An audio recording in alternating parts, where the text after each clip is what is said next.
ఎప్పుడైనా డాక్టర్ గారు మిమ్మల్ని షాప్కి తీసుకెళ్ళి చీర కొని పెట్టారా? నేను నా ఫ్రెండ్స్ చాలా మంది నీ చీర చాలా బాగుంది, ఎలాగ ఎక్కడ వెళ్ళి కొనుక్కున్నావు, ఎవరు సెలెక్ట్ చేస్తారంటే మా ఆయన్ని తీసుకెళ్ళండి అని చెప్తాను నేను.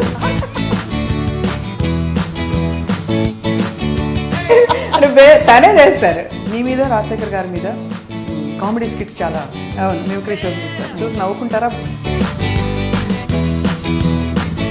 జీవిత గారికి ఏమి ఇష్టం? టమాటా పప్పు ఒకటి మై ఫేవరెట్. అని చిన్నప్పుడు మా అమ్మాయి తన నీకు ఏం అక్కలేదు, ఇది కిరాణా కొట్టుడికి పెళ్లి చేసేస్తే రోజు పప్పు ఉంటే చాలు నీకు అనేవాళ్ళు అనమాట చిన్నప్పుడు మా అమ్మ. జీవిత గారు మీ సినిమాలోని ఒక మంచి పాట ఈ నోట విన్నాను, కానీ చచ్చినా నేను పాడలేను ఒక లైన్ కూడా అస్సలు. అలా నమ్మకపోతే అవ్వదు, బికాజ్ మీ స్వీట్ గా మ్యూజికల్ గానే ఉంటుంది. నా గొంతు స్వీట్గా ఉంటుందని మీరు ఒక్కరే. నా పిల్లలు అప్పుడు పొద్దున్న లేచి వెంటనే మాట్లాడితే మా ఆయనకి డబ్బింగ్ చెప్పచ్చు అంటారు మా పిల్లలు. అట్లా నా గొంతు స్వీట్గా ఉండదు కానీ అలా తెలుసు. ఏమంటారు డాడీకి డబ్బింగ్ చెప్పదు? అవును. మెయిన్గా సార్ మీ పట్ల తిరిగి ఏం జీవిత అని అడగడం, మీరు బంగారు అని మీరు పిలవడం. రాజశేఖర్ గారు నేను ఫ్రాడ్ అని పిలుస్తుంటే ఆవిడ చాలా అప్సెట్ అయ్యారు. పక్కకు పిలిచి వాళ్ళ కూతురుతో అదేంటి ఫ్రాడ్ అంటుంది తనంటే అప్పుడు మా అనేసేవారు నిజంగా. నేను మామూలు నాకు అలవాటు అయిపోయింది అండి ఫ్రాడ్ ఫ్రాడ్ ఫ్రాడ్ అని పిలవడం. ఇట్లా ఫ్రాడ్ అంటున్నావంటే ఏంటి మా అమ్మ ఫీల్ అయిపోతున్నారు అని అంటే సినిమా యాక్ట్రెస్ వద్దని అనుకున్నా కూడా అవును పోరాడి చేసుకున్నాను. పెళ్లి రాజశేఖర్కి వేరే అమ్మాయితో అంతా ఫిక్స్ అయిపోయింది. ఫిల్మ్ ఇండస్ట్రీలోనే, but not actress, not an actress. తను నాతో చదివింది స్కూల్లో, నాకు 1 year సీనియర్ అమ్మాయి. ఎవరో చెప్పేచ్చు కదా. ఐడియా ఎక్కడి నుంచి వచ్చింది పెళ్లి చేసేసుకోండి మీరు ఇంకా చాలు అనేసి? వెంటనే పెళ్ళి అని అనుకున్నారు.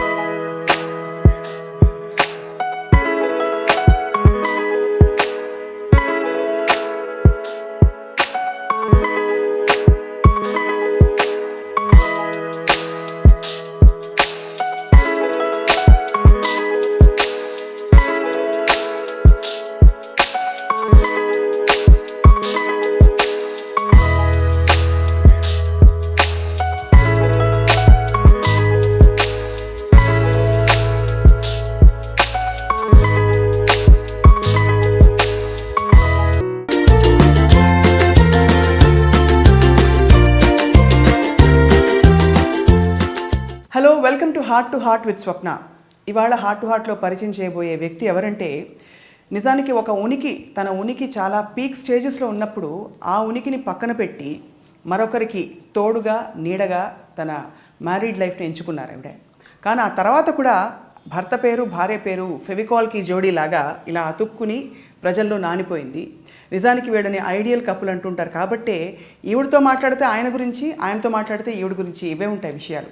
సో ఒకళ్ళకొకళ్ళు అద్దంలాగా వాళ్ళు జీవితాన్ని కొనసాగించారు. ఎవరి గురించి మాట్లాడుతున్నామో తెలుసు కదా. తలంబ్రాలు సినిమా తర్వాత పైనుంచి వాళ్ళపై తలంబ్రాల వర్షం కురిసింది. కాబట్టి ఒక్క జీవితం ఇద్దరూ కలిసి నడుద్దామని ఎంచుకున్నారు. వారే జీవిత రాజశేఖర్ గారు. రాజశేఖర్ గారు ఇవాళ ఇంటర్వ్యూలో లేరు, కానీ జీవిత గారి ద్వారా రాజశేఖర్ గారిని అర్థం చేసుకునే ప్రయత్నం, అలాగే అఫ్కోర్స్ ఇంత స్ట్రెంగ్త్ ఉన్న ఒక మహిళని బహుశా మనం చూసుండవేమో. జీవిత గారి అంతరంగం ఏంటో తెలుసుకునే ప్రయత్నం ఇవాల్టి heart to heart with Swapna. Jeevitha గారు నమస్కారం. నమస్తే. Looking really beautiful. Oh thank you. మీరు చూస్తే అనిపిస్తుంది ఎప్పుడు ఇలా కళకళలాడుతూ ఎలా ఉంటారు మీరు? అవునా, ఏమో మేబీ రాజశేఖర్ గారేమో. అవునా? Yeah, he keeps me very happy. అందుకే నేను సంతోషంగా ఉండగలుగుతున్నాను బేసికల్గా. అంటే నేను చాలా స్ట్రాంగ్గా బిలీవ్ చేస్తాను, family is very important for anybody's happiness or sadness. దుఃఖమైన సంతోషమైన ఇట్ ఈస్ లైక్ మంచి ఫ్యామిలీ ఉంటే it's always nice. So maybe I'm blessed having a good family, Rajasekhar గారు and my 2 daughters. Maybe అందుకనే నేను ఇట్లా సంతోషంగా ఉండగలుగుతున్నాను. And I am so grateful to God. Yeah. మీరు ఆయన్ని బాగా చూసుకుంటారా, ఆయన మిమ్మల్ని బాగా చూసుకుంటారా? It's like mutual. Yeah. అంటే నేను అనేది ఎవరన్నా కూడా లైక్ వైస్ వర్సా లేకపోతే, మ్యూచువల్గా లేకపోతే ఎవరిమి కూడా హ్యాపీగా ఉండలేము అండ్ ఎవరిమి ట్రూగా ఉండలేము. మోస్ట్ ఆఫ్ దెమ్ సే రాజశేఖర్ గారిని జీవిత గారు చాలా బాగా చూసుకుంటారు.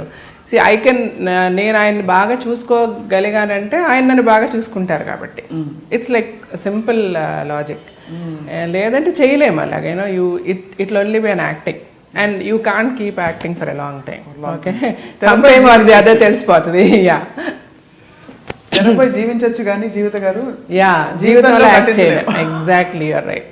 I do agree. అందులో మీరు రాజశేఖర్ గారు మీరు యూఆర్ నోన్ ఫర్ అంటే ఎంత కాంట్రవర్సీ అయినా ఎలాంటి గొడవలు అయినా సరే అసలు ఇక్కడ ఉన్నది బయటకు వచ్చేస్తుంది అని చెప్పేసి ఎక్కడ దాపరికాలు లేవు కదా ఇప్పుడు అస్సలు ఉండవు. అంటే యాక్చువల్గా నేనన్నా కొంచెం హైట్ చేస్తే బాగుంది, అంటే సర్టన్ థింగ్స్ మనం చెప్పకుండా ఉంటేనే బాగుంటుందేమో అని నేను కొన్ని ఫీల్ అవుతా.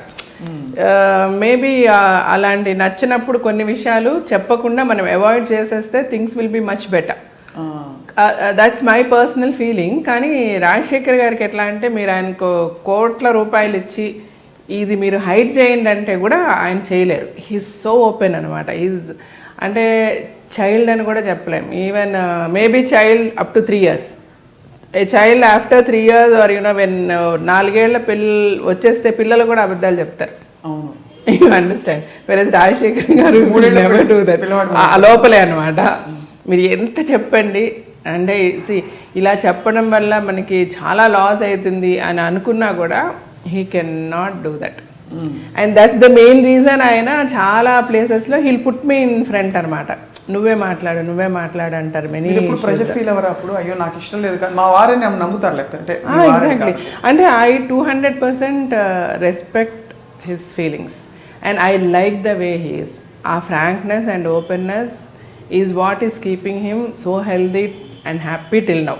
అంటే ఫర్గెట్ అబౌట్ కెరియర్ సక్సెస్ అవన్నీ తర్వాత. మీరు హార్ట్లో you know when you're so open and when you're so pure మీకు ఏ ప్రాబ్లము రాదు. ఈవెన్ హెల్త్ వైజ్ అవనివ్వండి, లుక్ వైజ్ అవనివ్వండి, you can be you know cool. ఆయన హాయిగా ఉంటారు, తింటారు, పడుకుంటారు. Because he doesn't have anything in his heart. He doesn't plan anything.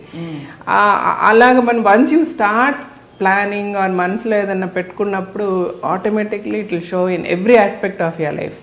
And that is the best part I like in Rajasekhar గారు. ఆయన అంత పెద్ద హీరో అందంగా ఉంటారా? Not like that. ఆయన ఈజ్ అ హ్యాండ్సమ్ పర్సన్. ఇదన్నిటికంటే కూడా the best quality in him is that. You find him handsome kada? He is, of course. I feels, but I know, obviously. Yes. No doubt. And I'm very proud being his wife, undoubtedly. And it's like most of the women, andarki kuda it's like a dream. Manam when we teenage ki vachinappudu na husband andanga, smart ga, handsome ga unte baaguntadani prati okkalu anukuntaru. But andarki alanti avakasam raakapovachu.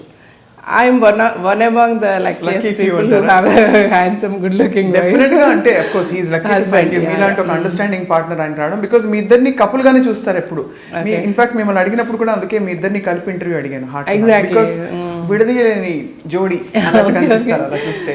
And అదే మీరు అన్నారు కదా ఆయనని మీరు protect చేస్తుంటారు ఏం మాట్లాడినా అని చెప్పి. అంటే డెఫినెట్గా ఆయన మాట్లాడేది రైట్, అందులో తప్పు. ఆయన మాట్లాడేది తప్పు కాదు. In a way I'm wrong saying that ఇది మనం చెప్పొద్దు అన్నది. అంటే పొలిటికలీ కరెక్ట్ గా ఉండవసరం లేదంట. అప్పుడు నాకు అనిపించేస్తుంది సరే బియాండ్ సపోర్టింగ్ హిమ్ నేను ఎవరినో ఎందుకు ప్రొటెక్ట్ చేయాలి, దానివల్ల మనకి ఏమి లాస్ వస్తే let us face it. After all there is nothing that we can not face. And when మీరు రైట్ అన్నప్పుడు యూ హ్యావ్ మనకి ఆటోమేటిక్గా will get all the strength to face any problem. మీరు ఆన్ ద రైట్ సైడ్ ఉన్నప్పుడు అది ఎంత రాంగ్గా project కానివ్వండి, సమ్ టైమ్ అది other the truth will come out. Yeah చెప్పండి. That's the reason I protect him. Say like Jagan గారి మీద when we had an interview అవనివ్వండి, లేకపోతే మెగాస్టార్ గారి మీద అవనివ్వండి. కానీ ఎందుకు ఎక్కడి నుంచి వస్తుంది నిజంగా అప్పుడు బాగా మీరు ఫీల్ అయ్యారా?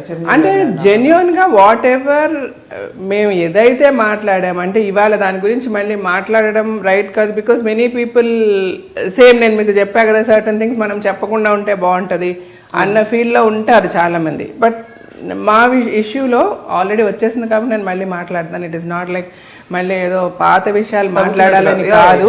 అట్ ద సేమ్ టైం ఏంటంటే అప్పుడు జరిగిన ఇన్సిడెంట్స్ కానీ whatever has happened was 210% wrong from their side. ఆ తర్వాత మేము మేము మాట్లాడిందే తర్వాత చాలా మంది మాట్లాడారు. ఆ పార్టీలో వాళ్ళు అవనివ్వండి, వాళ్ళ సపోర్టర్స్ అవనివ్వండి, మేము తప్పన్న వాళ్ళు అవనివ్వండి, many people said what we said. మరి అలాంటప్పుడు మాది బాగా హైలైట్ అయిపోయి చేసేసారు. Because maybe we were the first to talk. అంటే వన్స్ సీయింగ్ అస్ ఎవ్రీబడి స్పోక్. నౌ లైక్ మమ్మల్ని అంటే పీపుల్ ఎంత హిపోక్రసీ అంటే ఇక్కడ ఈ సొసైటీలో సో మనం మమ్మల్ని మీరు ఎందుకు ఇలా మాట్లాడారని అదే వ్యక్తులు పక్క రూమ్లోకి వెళ్ళి మీరు చాలా బాగా మాట్లాడారండి, ఇలాగే ఉండాలి, ఈ ధైర్యం ఎవరికి, ప్రతి ఒక్కరు అనేది అంటే వాళ్ళ హార్ట్స్కి తెలుసు.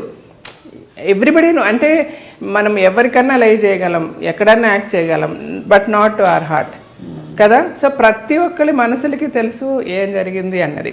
బట్ దానిని యూనో ఎట్లా అంటే సందర్భానుసారంగా మార్చేసి మాట్లాడేసి బ్రతికేస్తూ ఉంటారు చాలామంది. అలాగే చేయలేరు రాజశేఖర్ గారు. And but one thing what you should, అంటే not you, anybody has to accept ఏంటంటే వాట్ ఎవర్, అంటే ఎవరికి ఓపిక ఉన్నా రీవైండ్ చేసుకొని చూస్తే రాజశేఖర్ గారు మాట్లాడిందే చాలా మంది తర్వాత మాట్లాడారు. సో రాజశేఖర్ గారికి ధైర్యం, millions of people told and it was proved. But it's okay. So what ever maybe మాకు ఒక ఇది జరిగింది, మేము మాట్లాడాము, తర్వాత దాన్ని కొంచెం పొలిటికల్గా మార్చడం జరిగింది. It's okay. We also went with the political party. Then ఎప్పుడైతే మనం పొలిటికల్ పార్టీతో వెళ్ళామో వీ హ్యాడ్ టు టాక్. మళ్ళీ దాన్నే రిపీట్ చేయాల్సి, అంటే ఒకసారి ఒక ఇన్సిడెంట్ అయిపోయింది, మళ్ళీ దాన్ని ఎందుకు మళ్ళీ మాట్లాడారంటే మళ్ళీ మాట్లాడడానికి అవసరం ఏమొచ్చింది when we join a political party. So ఆ political parties the main agenda was to talk against this particular party. So we had to continue, మళ్ళీ కంటిన్యూ అయింది. అది for a long time. But the most funniest part ఏంటంటే after some time ఏ political పార్టీలో అయితే మేము join అయ్యి ఆ పార్టీ గురించి మాట్లాడాల్సి వచ్చిందో మళ్ళీ అదే పొలిటికల్ పార్టీలోకి ఆ పార్టీ వచ్చి మర్జ్ అయిపోయింది. అవును, అప్పుడు ఎలా ఫీల్ అయ్యారు? And then it was like so disgusting, so awkward. And అప్పుడు we thought, see this is politics, maybe it doesn't suit us అంటే ఎంతున్నా, అందుకని we walked out of that party. ఇప్పుడు మీరు పాలిటిక్స్లో ఉన్నారా? ఇప్పుడు అంటే నేను Rajasekhar garu totally said no. నేను I join with BJP much before Modi garu election. అంటే నాకు I sincerely love the way Modi garu speeches కానీ his vision about the country కానీ నాకు చాలా నచ్చి, so I alone join. Rajasekhar garu join, that was much before elections. ఆయన prime minister అవడానికి ముందే మేము. బట్ ఇన్ జనరల్ మీ ఇద్దరు అంటే ఈ టాపిక్ ఎండ్ చేసే లోపు అంటే మీరిద్దరు వచ్చి పబ్లిక్ స్టేట్మెంట్స్ చేయడం, ఎవరైనా కొంచెం అంటే ఎవరైనా ఉంటే పవర్ఫుల్ పొజిషన్లో వీళ్ళు వచ్చి ఒక సునామీ లాగా పెద్ద కాంట్రవర్షియల్ స్టేట్మెంట్ చేసి వెళ్ళిపోతారు. జీవిత గారు, రాజశేఖర్ గారు ఒక పేరు వచ్చింది. Is it true? ఒప్పుకుంటారు? అదే అంటున్నానంటే it was like nothing was plan, everything was natural అంటారు. Everything was very natural. Even like Chiranjeevi గారి, మేము ఎవరి గురించి మాట్లాడాల్సిన అవసరం లేదు. It was only one person about whom we had to speak, was Chiranjeevi garu. And Chiranjeevi గారిని సపోర్ట్ చేశారు కాబట్టి పవన్ కళ్యాణ్ గారు, ఆబ్వియస్లీ తర్వాత అరవింద్ గారు, because that was a whole family. We had to talk ఆ ఇష్యూలో. We always had to tell the facts what happened. అప్పుడు కూడా ఆ ఇష్యూని పెద్ద చేసింది వాళ్ళు కానీ మేము కాదు. ఇట్ వాజ్ లైక్ జస్ట్ ఇంటర్వ్యూలో, ఎగ్జాక్ట్లీ ఇంటర్వ్యూలో వాట్ ఈస్ రాంగ్. ఇప్పుడు మీరు అడిగారు కొత్తగా ఒక పార్టీ పెడుతున్నారు, ఒక XY and Z is starting a new party అండి, నేను మిమ్మల్ని వచ్చి మీరు ఓట్ చేస్తానని అడిగితే మీరు you can give your open opinion కదా, నేను చేస్తాను చేయను. ద సేమ్ వే రాజశేఖర్ గారు సెడ్ వెన్ చిరంజీవి గారు పార్టీ ఓపెన్ చేస్తే మీరు జాయిన్ అవుతారా? So then he said as a megastar I love him, I'm his fan, అన్నీ okay, but as a politician I have my own doubts. నేను ఒక political పార్టీలో join అవ్వాలంటే obviously I will join some party which is much experienced.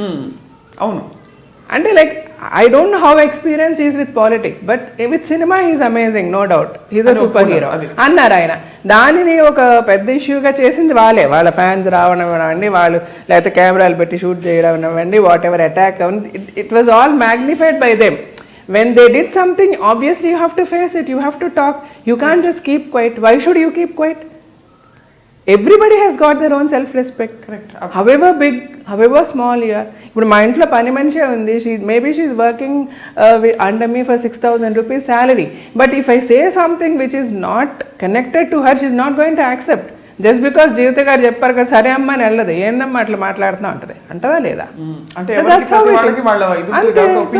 When something is hurt you have to talk. ఇప్పుడు ఎలా ఉన్నాయి మీ terms? అంటే ఆ తర్వాత చిరంజీవి ఆయన అంటే చాలా సార్లు అంటే మధ్యలో అట్లా అయినా, but after period of time meet functions లో కలిసినప్పుడు మాట్లాడడం చేయడం, now we are fine.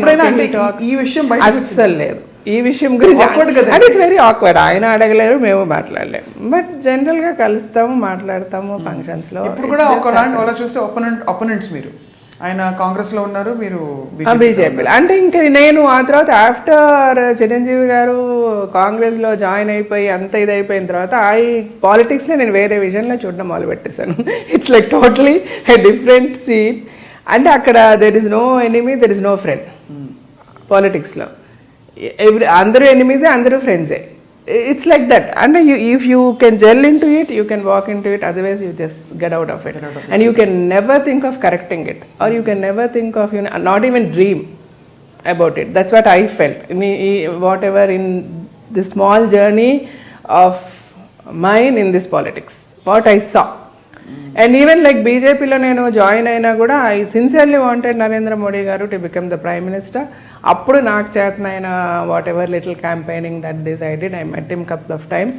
And then Rajasekhar garu also shot one song, ఆయనతో ఒక సాంగ్ షూట్ చేసాము ఫర్ ద మీడియా, సోషల్ మీడియాకి. And genuinely my only interest was ఆయన ప్రైమ్ మినిస్టర్ అయితే బాగుంటుంది అని అనిపించింది.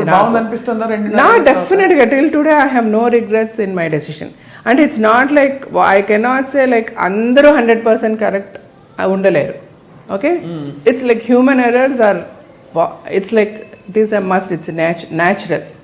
ప్రతి ఒక్కరు చిన్న చిన్న విషయాల్లో చిన్న చిన్న మిస్టేక్స్ జరగచ్చు. But I think he's amazing as a prime minister till today. అండ్ ఎవరన్నా ఇంకొకటి ఏంటంటే ఇక్కడ వర్స్ట్ పార్ట్, ఎవరన్నా ఏదన్నా మంచి చేసేది, క్రిస్టఫర్ కొలంబస్ అమెరికా కనిపెట్టినప్పుడు కూడా ఏముంది పెద్ద మ్యాటర్ అన్నట్టుగానే ఉంటుంది ఇక్కడ. That's how the society is. I don't know. And nobody can appreciate anything which is good. అందరంటే అంటారు ఏదన్నా ఒకటి జరిగిందంటే దాంట్లో ఏది మైనస్ ఉంది అని మాట్లాడడానికి వెంటనే గబగబా వచ్చేస్తారు, మాట్లాడతారు. కానీ అందులో ఏది గుడ్ అని మాట్లాడే ఓపిక ఎవరికి లేదు. And if you are put into that position, what you do అంటే they will have no answer. కాబట్టి సొల్యూషన్స్ ఎవరు ఊరికే కామెంట్ అంతే అంతే అంతే. అది చేయడం వల్ల ఏమైతుంది, the people are totally getting so confused, which is right, which is wrong. అంతే కదా. ఆర్ అల్టిమేట్ నేనేమంటానంటే, ఒక టీవీలో ఒక స్పీచ్ ఇచ్చినా, ఒక ఇంటర్వ్యూ ఇచ్చినా, ఏది చేసినా ఒక స్టేటస్ ఉన్న వాళ్ళకే అది పాసిబిలిటీ ఉంటుంది. ఆ స్టేటస్ ఏంటి, 10 మంది మీరు మాట్లాడితే వింటారు అన్న స్టేటస్ ఉన్న వాళ్ళనే పిలిచి మీరు మాట్లాడతారు. అది అందరికీ రాదు. సో గాడ్స్ గిఫ్ట్ అది. అది ఉన్న వాళ్ళు at least try to say something useful to the people. 90% of the time is wasted abusing each other. తప్పితే ప్రజలకి జెన్యున్గా యూఆర్ టాకింగ్, మీరు మీ అబ్యూజింగ్లో కూడా ఏముంటుంది, ప్రజలు ఇలా అయిపోతున్నారు, ప్రజలు ఇలా అయిపోతున్నారు అని ఉంటుంది తప్పితే. కానీ ఈ స్కీమ్ వల్ల అంటారు తప్పితే నువ్వు ప్రజల్ని బాగు చేయడం ఏంటి అన్నది ఆలోచన ఎవరికి ఉండదు. ఆ డైరెక్షన్లో ఎవ్వరూ మాట్లాడరు. ఈవెన్ టేక్ దిస్ డిమానిటైజేషన్ వరకు కూడా, at least is doing something, at least is trying to do something. ఇప్పుడు ఈ డిమానిటైజేషన్ ఇష్యూ మీరు అడగకుండా నేను మాట్లాడేస్తున్నాను.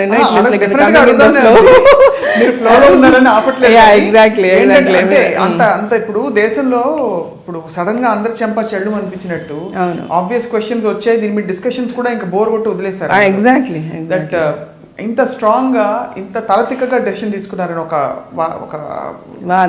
వాదన మాత్రం వినిపిస్తుంది. బికాస్ ప్లాన్డ్ గా లేదు. అసలు ఎక్కడో ఏటీఎం మెషిన్స్ 2000 రూపాయల నోటు 1 మిల్లీమీటర్ డిస్పెన్స్ చేయడానికి అప్గ్రేడ్ కాలేదట. అంత సిల్లీ రీజన్స్, అంత అన్ప్లాన్డ్ గా. Can you believe that this happening in India? Because America లాంటి దేశాల్లో అవ్వదు. అంత తలతిక్కగా ఎలా చేశారండి డెసిషన్ మోదీ గారు? అదే అంటున్నాను. ఇప్పుడు ఎలా ఉంటుందంటే, అమెరికా అనేది మనం కంపేర్ చేసుకోవడం కరెక్ట్గా. సడన్ గా మనము ఎప్పుడు కూడా అమెరికా నుంచి మనం ఎన్ని ఇయర్స్ బిహైండ్ ఉంటాం. Right taking from any issue, ఎందులోనన్నా ఆలోచించండి. వాళ్ళతో మనకి కంపారిజన్ ఇలా ఏదో వచ్చినప్పుడు అమెరికాలో ఇలా జరగదని మాట్లాడడం కంటే, అమెరికా కంటే మనం ఎంత బిహైండ్గా ఉన్నామన్నది ఒకటి ఆలోచించాలి. రెండోది, ఓకే ఇప్పుడు he has taken one bold decision. Of course అందులో there are some issues, there are some problems.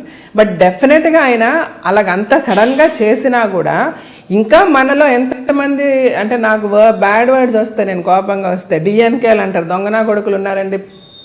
ఉన్నారా లేరా? ఈరోజు మనం పేపర్లో చూస్తే ఇన్ని 2000 నోట్స్ ఇట్లా ఇంతమంది ఇలా పట్టుకున్నారని వస్తే ఎలాగొచ్చాయి?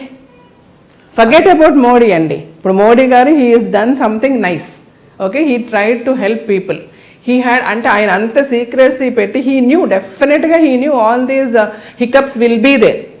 ఏది ప్రజలు ఎలా కష్టపడవచ్చు, మనీ ఉండకపోవచ్చు, ఏటీఎంస్లో ఇష్యూస్ రావచ్చు, అన్నీ ఉన్నప్పటికీ కూడా ఆయన అంత సీక్రెట్గా చేయడానికి అవకాశం ఏంటి, ఇక్కడ అంత ఫ్రాడిలెన్స్ జరుగుతుంది అని చెప్పి. బట్ అంత చేసి కూడా ఇంకా స్టిల్ పీపుల్ ఆర్, అంటే ఏ జనం కోసం అయితే ఆయన హెల్ప్ చేసి చెయ్యాలన్న థాట్లో ఉన్నారో ఆ జనమే సపోర్ట్ కదా.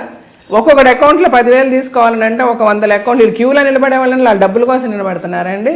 వాడు ఎవరో ఒకడు ఇస్తాడు, ఏదో నువ్వు ఈ డబ్బులు అయ్యి అంటాడు, ఇందులో నీకు డబ్బులు ఇస్తానంటాడు. ఓకే, జరిగింది ఎలా జరుగుతుంది, ఈవెన్ ప్రజల వల్ల తప్పు జరిగింది, కానీ అక్కడ it's like not because of prime minister Modi. ఆయనని okay maybe little inconvenience is there, how to come over it. నాకుంది ఇప్పటికీ నాకు ఇబ్బంది ఉంది. Like, see, I'm unable to pay my salaries to my servants who are not having accounts, or like things like. But okay, I'm telling them, be patient. Okay, I'm protecting you. I'll give you this. I'll do that. Oh, go open an account. అది ఎందుకు వద్దండి అంటున్నాను. స్తోమత ఏంటండి? Account open చేయడానికి మీకు problem ఏంటి? లేదు ఒకడు ఎవరో ఉన్నాడు పని చేయించుకుంటున్నాడు, వాడు he needs to pay to his workers. Can't he take that risk of making them open an account and put it? Can't he teach them? And is it not an individual responsibility of everybody to help what he thought? Unless and until అది రానంత వరకు ప్రతిది మోడీ గారు announce చేశారు. So ఏ problem లేకుండా మోడీ గారే చూసుకోవాలనే కంటే problems అనేవి వస్తాయి. డెసిషన్ తీసేసుకున్నాక డెసిషన్ అలా కాదని, డెసిషన్ అంతా సడన్ గా ఆయన ఎందుకు తీసుకోవాల్సి వచ్చింది? ఏమాత్రం కొంచెం లీకేజ్ అయినా రకరకాలుగా వేరే ఇష్యూస్ జరిగిపోయి అసలు ఏ ప్రయోజనం లేకుండా చేసేసే మేధావులు ఉన్నారు మన సొసైటీలో. అందుకని ఆయన, బట్ అప్పటికి కూడా ఆ మేధావుల్ని ఇప్పటికీ కూడా మనం కంట్రోల్ చేయలేకపోయినా, బట్ డెఫినెట్లీ ఇప్పుడు మాట్లాడే ప్రతి ఒక్కరిని గుండెల మీద చేసుకోమని చెప్పండి. ఒక లెవెల్ కన్నా తగిలిందా లేదా, అందరికి చెంప చెళ్ళు బందా లేదా, ఒక లెవెల్ కన్నా ఒక బ్లాక్ మెన్ అనేది బయటకు వచ్చిందా రాలేదు. పేదవాళ్ళకి మాత్రం చెంప చెల్లు మంది ఉంది. అంటే నేను అనేది పేదవాళ్ళు, మీరు అనుకుంటున్నారండి పేదవాళ్ళకి చెంప చెల్లు, అలాగేమీ లేదు స్వప్న గారు. This is all more a talk. ఇప్పుడు మా ఇంట్లో పని వాళ్ళు ఉన్నారు, వీళ్ళందరూ పేదవాళ్ళే. నేను అడుగుతాను, మీకు అంత కష్టం వేసి అంతేమీ లేదమ్మా, యాక్చువల్గా ఏమీ లేదు. వీళ్ళు క్యూలో నిలబడే వాళ్ళందరూ కూడా వాళ్ళ సొంత డబ్బుల గురించి చేసేవాళ్ళు చాలా తక్కువ మంది. జెన్యున్గా సఫర్ అయ్యే వాళ్ళు ఎవరూ కూడా, కామన్ పబ్లిక్ కూడా ఏమాత్రం ఆలోచించే వాళ్ళు కూడా, అంటే ఎంత ఇది రాంగ్ అని మీరు మాట్లాడతారు, అంత రైట్ అని మాట్లాడే వాళ్ళు కొన్ని 100 మంది ఉన్నారు. దాన్ని ఎందుకు మీరు ప్రొజెక్ట్ చేయటం లేదు? ఇప్పుడు మీడియా ఉందండి, సో మీరు టీవీ వెళ్ళిపోయి ఒక కెమెరా పెట్టుకొని ఒక ఎమ్మెల్యేనో ఒక ఎంపీనో ఒక రోజా గారు ఇంకొకరు వెళ్ళిపోయి బ్యాంక్ ముందు ఇది ఎందుకు చేయటం లేదని అడిగేది వేస్తున్నారు మీరు. అదే పక్కన ఉంటే ఒక 10 మంది ఇట్స్ ఓకే అండి, నేను క్యూలో నిలబడి నేను డబ్బులు తీసుకుంటా, I'm happy, something is nice is happening అనే వాళ్ళు కూడా చాలా మంది ఉన్నారు. అది కూడా వస్తుందండి. అంటే అది ఎంత పర్సెంటేజ్ వస్తుంది అంటే ఒకటేంటంటే చెప్తున్న వాళ్ళు కూడా ఇబ్బందులు అయితే పడుతున్నారు. ఎగ్జాక్ట్లీ నేను పడుతున్నాను. నేను అనేది అంటే this is not permanent. Everybody knows. When will it solve? ఈ టాపిక్ క్లోజ్ చేస్తూ, because when will అంటే ఇట్ ఈస్ నాట్ లైక్ మీరు ఇచ్చేసి ఇట్లా ఒక డెడ్ లైన్ వేసేసి సాల్వ్ అయిపోద్ది అని చెప్పడానికి ఎవడం వల్ల కుదరదండి. But every attempt is made and this is something which is not insolvable. మనం దీన్ని సాల్వ్ చేయలేని విషయం అయితే కాదు, డెఫినెట్గా సాల్వ్ చేయగలము. దీనికి ఏదో పెద్ద ఒక ఐన్స్టీన్ లాంటి వచ్చి ఒక ఫార్ములా కనిపెట్టాల్సిన అవసరం లేదు. దీనికి మెథడ్స్ అన్ని చాలా ఈజీగా ఉన్నాయి to sort it out. All we need is little time. Be patient. Things are going to work. ఇప్పుడు రేపు సడన్ గా ఇప్పుడు అందరూ దొంగ నోట్లు మార్చేసి 2,000 నోట్లు పెట్టేసుకున్నారు స్వప్న గారు. రేపు సడన్ గా ఆయన 2,000 నోట్లు బ్యాన్ చేశారు, ఏమైపోతారు? రావాల్సిందేగా మనీ మొత్తం బయటికి, లేదా ఎఫెక్టెడ్ పీపుల్ ఎఫెక్ట్ అవ్వాల్సిందే కదా. He could do it or not, he is going to do it. Just see. So చూద్దాం అయితే, watch out. And this is going to be a very successful move of Modi garu, of the Prime Minister, which is going to be very successful. Maybe initially he is going, అంటే ఏదన్నా మంచి చెప్పే ముందు చాలా పడాల్సి వస్తుంది. ఏదో అంటారు చూసారా, కాసే చెట్టు మీద రాళ్ళు అన్నట్టుగా. He will do it. అంటే ఇట్స్ నాట్ నేను బీజేపీలో ఉన్నానన్న దాని గురించి కదా, అసలు బీజేపీలో ఉన్నానో కూడా నాకు తెలియలేదు. ఎప్పుడో నేను వెళ్ళేసి ఎలక్షన్ క్యాంపెయిన్ చేసిన తర్వాత people know that I'm know where.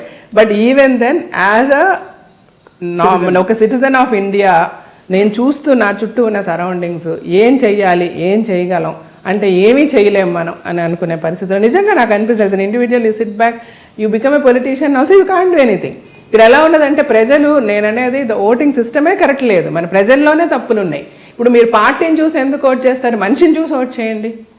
The day you start voting, looking at the people, caliber of the person caliber చూసి వాడు చేయగలడా లేడా అని ఆలోచించి మీరు ఓట్ చేసిన రోజు దేశం బాగుపడుతుంది.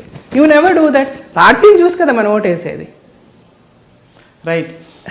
మనకి ఆఫ్ కోర్స్ పొలిటికల్లీ మీరు చాలా చార్జ్డ్ అప్ గా ఉన్నారు, పార్టీలో లేనంటున్నారు. No, I'm not in. I'm definitely not in. And I am there, but actively you don't see me. But there is an issue. I'm just trying to talk about it and what I genuinely feel. అంటే నేను అనేది ఏదో అలాగని నరేంద్ర మోడీ గారు చేసిన దానివల్ల ఏమి మైనస్లు రాలేదని అనడలే. But it's like take it as a human error, try to solve it and try to give your suggestions to solve it. What is the human error making the decision? Not making a decision. Maybe like కొంచెం initiatives తీసుకొని ఇప్పుడు ఏటీఎంలు అంటారా లేకపోతే డబ్బులు crunch అంటారా ఇలాంటివన్నీ లేకుండా ముందే ప్లాన్ చేసి ఇప్పుడు ఏవైతే ఇష్యూస్ చెప్తున్నారు క్యూల్లో నిలబడుతున్నాం లేకపోతే ఏటీఎంలు బంద్ చేయట్లేదు ఇలాంటివన్నీ జరగకుండా ముందే కొంచెం ఏటీఎంస్ రెక్టిఫై చేసి ఉండొచ్చా లేకపోతే ఇంకొంచెం మనీ ముందే ప్రింట్ చేసి ఉండొచ్చా ఇలాంటివన్నీ మనకు అనిపించినప్పటికీ ఆయనకి మనకంటే ఎక్కువ అనిపించుంటాయి డెఫినెట్గా. దానికి పాసిబిలిటీ లేదు కాబట్టి ఆయన చేసి ఉండరు. బట్ ఈవెన్ దెన్ అలాంటివి తప్పులే అని అన్నా కూడా మేధావులు నాకు అంత నాలెడ్జ్ లేదు, నేను అంత చదువుకోలేదు. నేను I'm just whatever all my knowledge is my experience in life, what I see, దాంతోనే మాట్లాడుతున్నా. దాంతో నేనేమంటానంటే అలాంటిది జరిగున్నా ఎర్రర్ జరిగున్నా మీన్ ఇది తప్పు అని అనిపించినా దాన్ని ఎలా రెక్టిఫై చేయాలని మీరు ఆలోచన చెప్పడం మానేసి ఇది తప్పు అని ఎందుకు మాట్లాడుతున్నారు అంటాను. అదే వస్తుంది. That is going to dominate now. You see, initially all opposition parties they blah blah blah blah blah they're just going to keep quiet, keep shut. Like మొన్న రాహుల్ గాంధీ గారు మాట్లాడకుండా వెళ్ళిపోయినట్టు పార్లమెంట్ లో. And finally people are all intellectuals are going to come forward giving solutions and things are going to work. That is my strong feeling. We'll wait and see. Adi, that's a time bound thing. Exactly. But మన interview heart to heart timeless గా ఎల్లకాలం ఆ dream లో ఉండిపోతుంది కదా. I know, yes. But అంటే what is fascinating about you is Jeevitha garu, ఒక చాలా పెద్ద గ్యాప్ వచ్చినప్పుడు సినిమా ఇండస్ట్రీలో హీరోయిన్ ఓరియంటెడ్ పాత్రలకి మీరు ఒక శక్తిలా దూసుకొచ్చారు. అంటే yes I can show you what it is, ఎలా చేయొచ్చు అని చెప్పి. అసలు అవి చేయడం ఒక ఎత్తు అయితే వాటి నుంచి తప్పుకోవడం అంతకంటే పెద్ద డెసిషన్. yes correct. సో ఎలా అంటే యు స్టార్టెడ్ విత్ తమిళ్తో మొదలు పెట్టారు. అవునండి, తమిళ్తో. అంటే తమిళ్లో యాక్చువల్గా నేను ఫ్రాంక్లీ స్పీకింగ్ నేను 16-17 years టి రాజేందర్ గారు అని is a very well known director అక్కడ. అప్పుడు ఈ వాజ్ లైక్ కంటిన్యూస్ సక్సెసెస్లో ఉన్నారు. ఆయనే నళిని, అమల వీళ్ళందరినీ కూడా ఇంట్రడ్యూస్ చేసింది, అమలా గారిని వీళ్ళందరినీ. తర్వాత he saw me and he asked me to act in films. I acted in his movie. ఎక్కడ చూసారు మిమ్మల్ని ఆయన? యాక్చువల్గా అక్కడ చెన్నైలో వాణి మహల్ అని ఇప్పుడు మన రవీంద్ర భారతిలో చాలా ఫేమస్ అది. అక్కడికి ఆయన ఏదో వచ్చిన్నారు. నేను I was passing that way to my friends place something. అప్పుడు నేను 9th లోనో 10th లోనో ఉన్నాను అనమాట. So then suddenly he stopped me and he said I'm T Rajendar అమ్మా, will you act in my film. ఇనీషియల్గా కొంచెం నేను భయపడ్డా. Suddenly somebody comes and asks, and then ఆయన T Rajendar again I could recognize him, but at the same time I said నాకు తెలియదండి, I don't know whether I didn't know what to say. మీ ఇల్లు ఎక్కడమ్మా అన్నారు. పక్కనే ఉండింది మా ఇల్లు, అది చూపించాను. సరే okay I will come and talk అని వెళ్ళిపోయారు. ఆ తర్వాత after an year he came. నేను +1 చేసేటప్పుడు వచ్చారు మా ఇంటికి.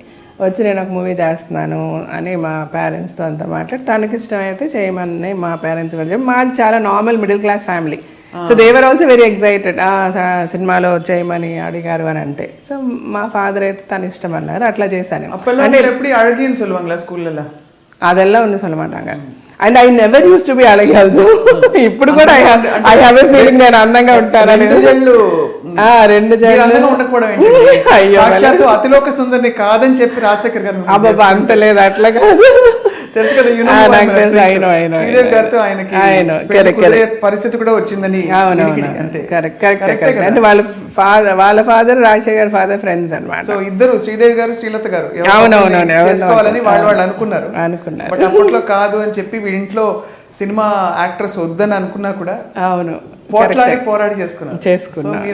అయ్యో అట్లాగేం కాదు. నా స్కూల్ డేస్లో కూడా నేను పెద్ద అలాగే అనేం కాదు. బాగా తలకు నూనె పెట్టుకొని ఇంత పెద్ద బొట్టు పెట్టుకొని I always use to keep a very big bottu, పెద్ద బొట్టు ఉండేదన్నమాట. సో స్కూల్లో కూడా నన్ను పెద్ద బొట్టు పద్మ, యాక్చువల్గా నా పేరు పద్మ, మూవీ నేమే జీవిత, పెద్ద బొట్టు పద్మ అనే పిలిచేవాళ్ళు అందరూ. స్కూల్లో. ఎప్పుడు జీన్స్ స్కర్ట్స్ ఇలా మోడర్న్ డ్రెస్సులు వేసుకుని గుర్తులేదా? అంటే తమిళ్ మూవీస్లో నేను వేసుకున్నాను. అప్పుడు అంత పెద్దగా తెలియదు వాళ్ళు ఏం చెప్తే కాస్ట్యూమ్స్ అది వేసుకోవడం. But my personal interest was never modern clothes. అంటే always I had a feeling నాకు అవి సూట్ కావని, నాట్ బికాస్ అవి వేసుకోకూడదని కాదు, నాకు సూట్ కావు. నాకు సూట్ అయ్యేది సల్వార్ ఆర్ శారీనే అని, or half sari. I use to wear half saris ఎక్కువ, తర్వాత శారీ. అది నా పర్సనల్ చాయిస్. బట్ మూవీస్లో తమిళ్లో వేసుకున్నాను. తెలుగు ఐ స్టార్టెడ్ విత్ తలంబ్రాలుతో. ఇంకా అసలు అన్ని అట్లాంటి క్యారెక్టర్సే, ఆల్ హోమ్లీ క్యారెక్టర్సే చేయడం వల్ల I didn't wear that kind of costumes. పాట పాడతాను, ఏం గుర్తొస్తుంది చెప్తారా? చెప్తాను. ఇది చెరగని ప్రేమ శ్రీకారం. అంతేనా? అంతే. అలా చెరగని ప్రేమ అక్కడ స్టార్ట్ అయిందా, అంతకు ముందు స్టార్ట్ అయిందా? తలంబ్రాలు కదా, చెరగని ప్రేమ శ్రీకారం ఇది కదా, అంకుశం.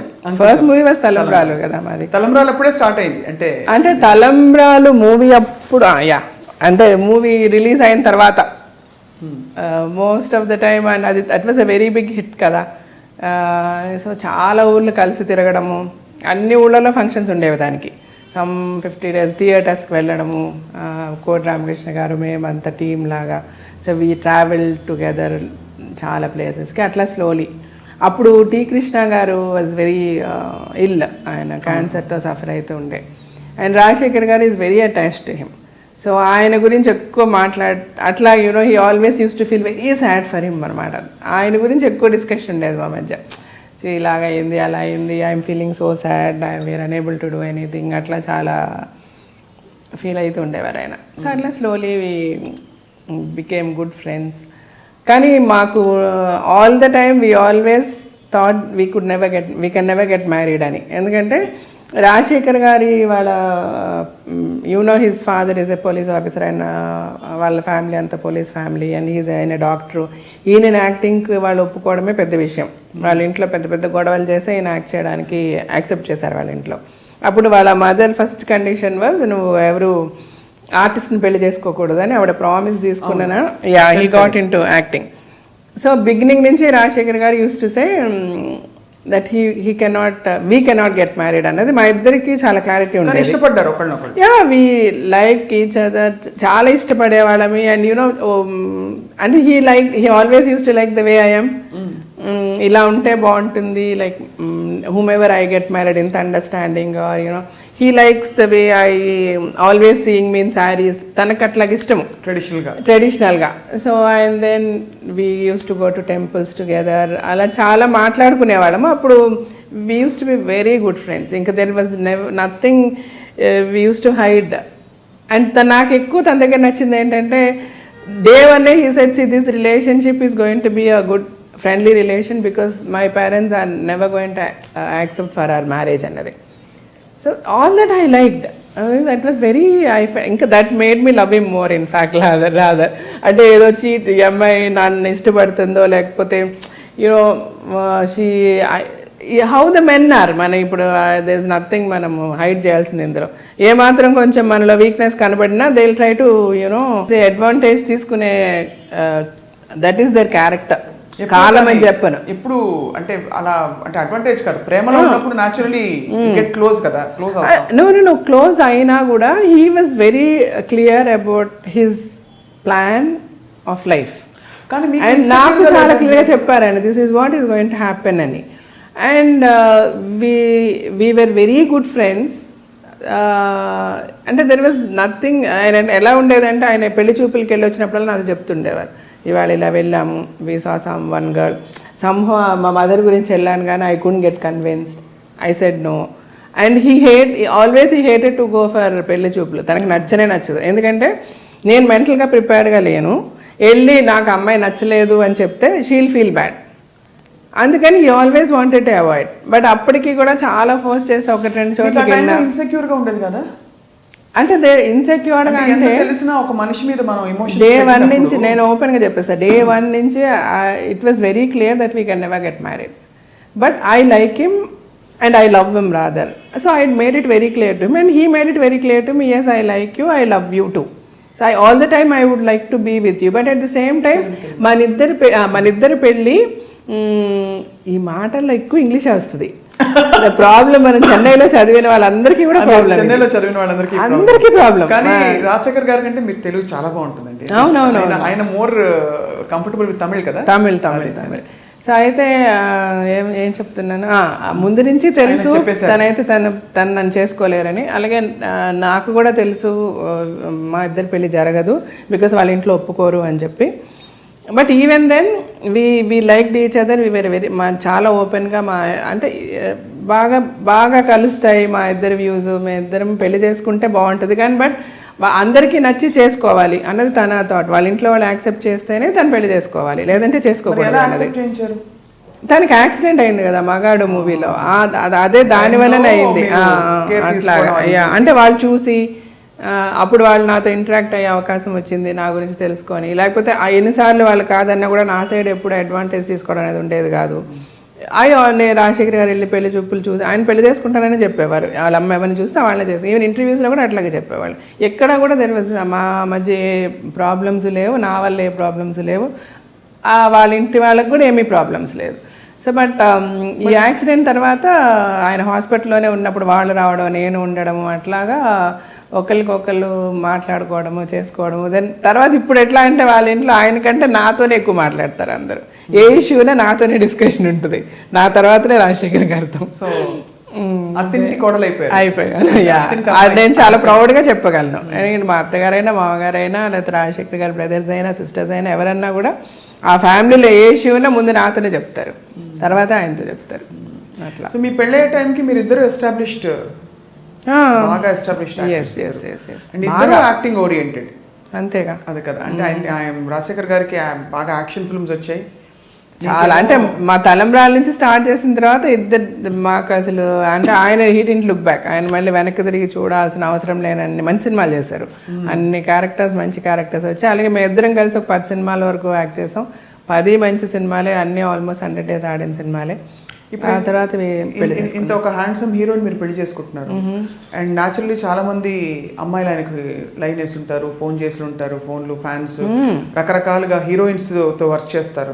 అండ్ ఇండస్ట్రీ కొంచెం అంటే అప్పట్లో చెప్పేవాళ్ళు దట్ ఇండస్ట్రీలో ఆ ప్రాక్సిమిటీ వల్ల రిలేషన్షిప్స్ తొందరగా ఏర్పడిపోతాయని చెప్పేసి. అంతే కదా, హీరో హీరోయిన్స్ మధ్య కావచ్చు. అప్పుడే కాదు ఇప్పుడు ఎప్పుడన్నా అంతే అది. బట్ ఎప్పుడు మీరు ఇన్సెక్యూర్ ఫీల్ అవ్వలేదు ఒక స్త్రీగా?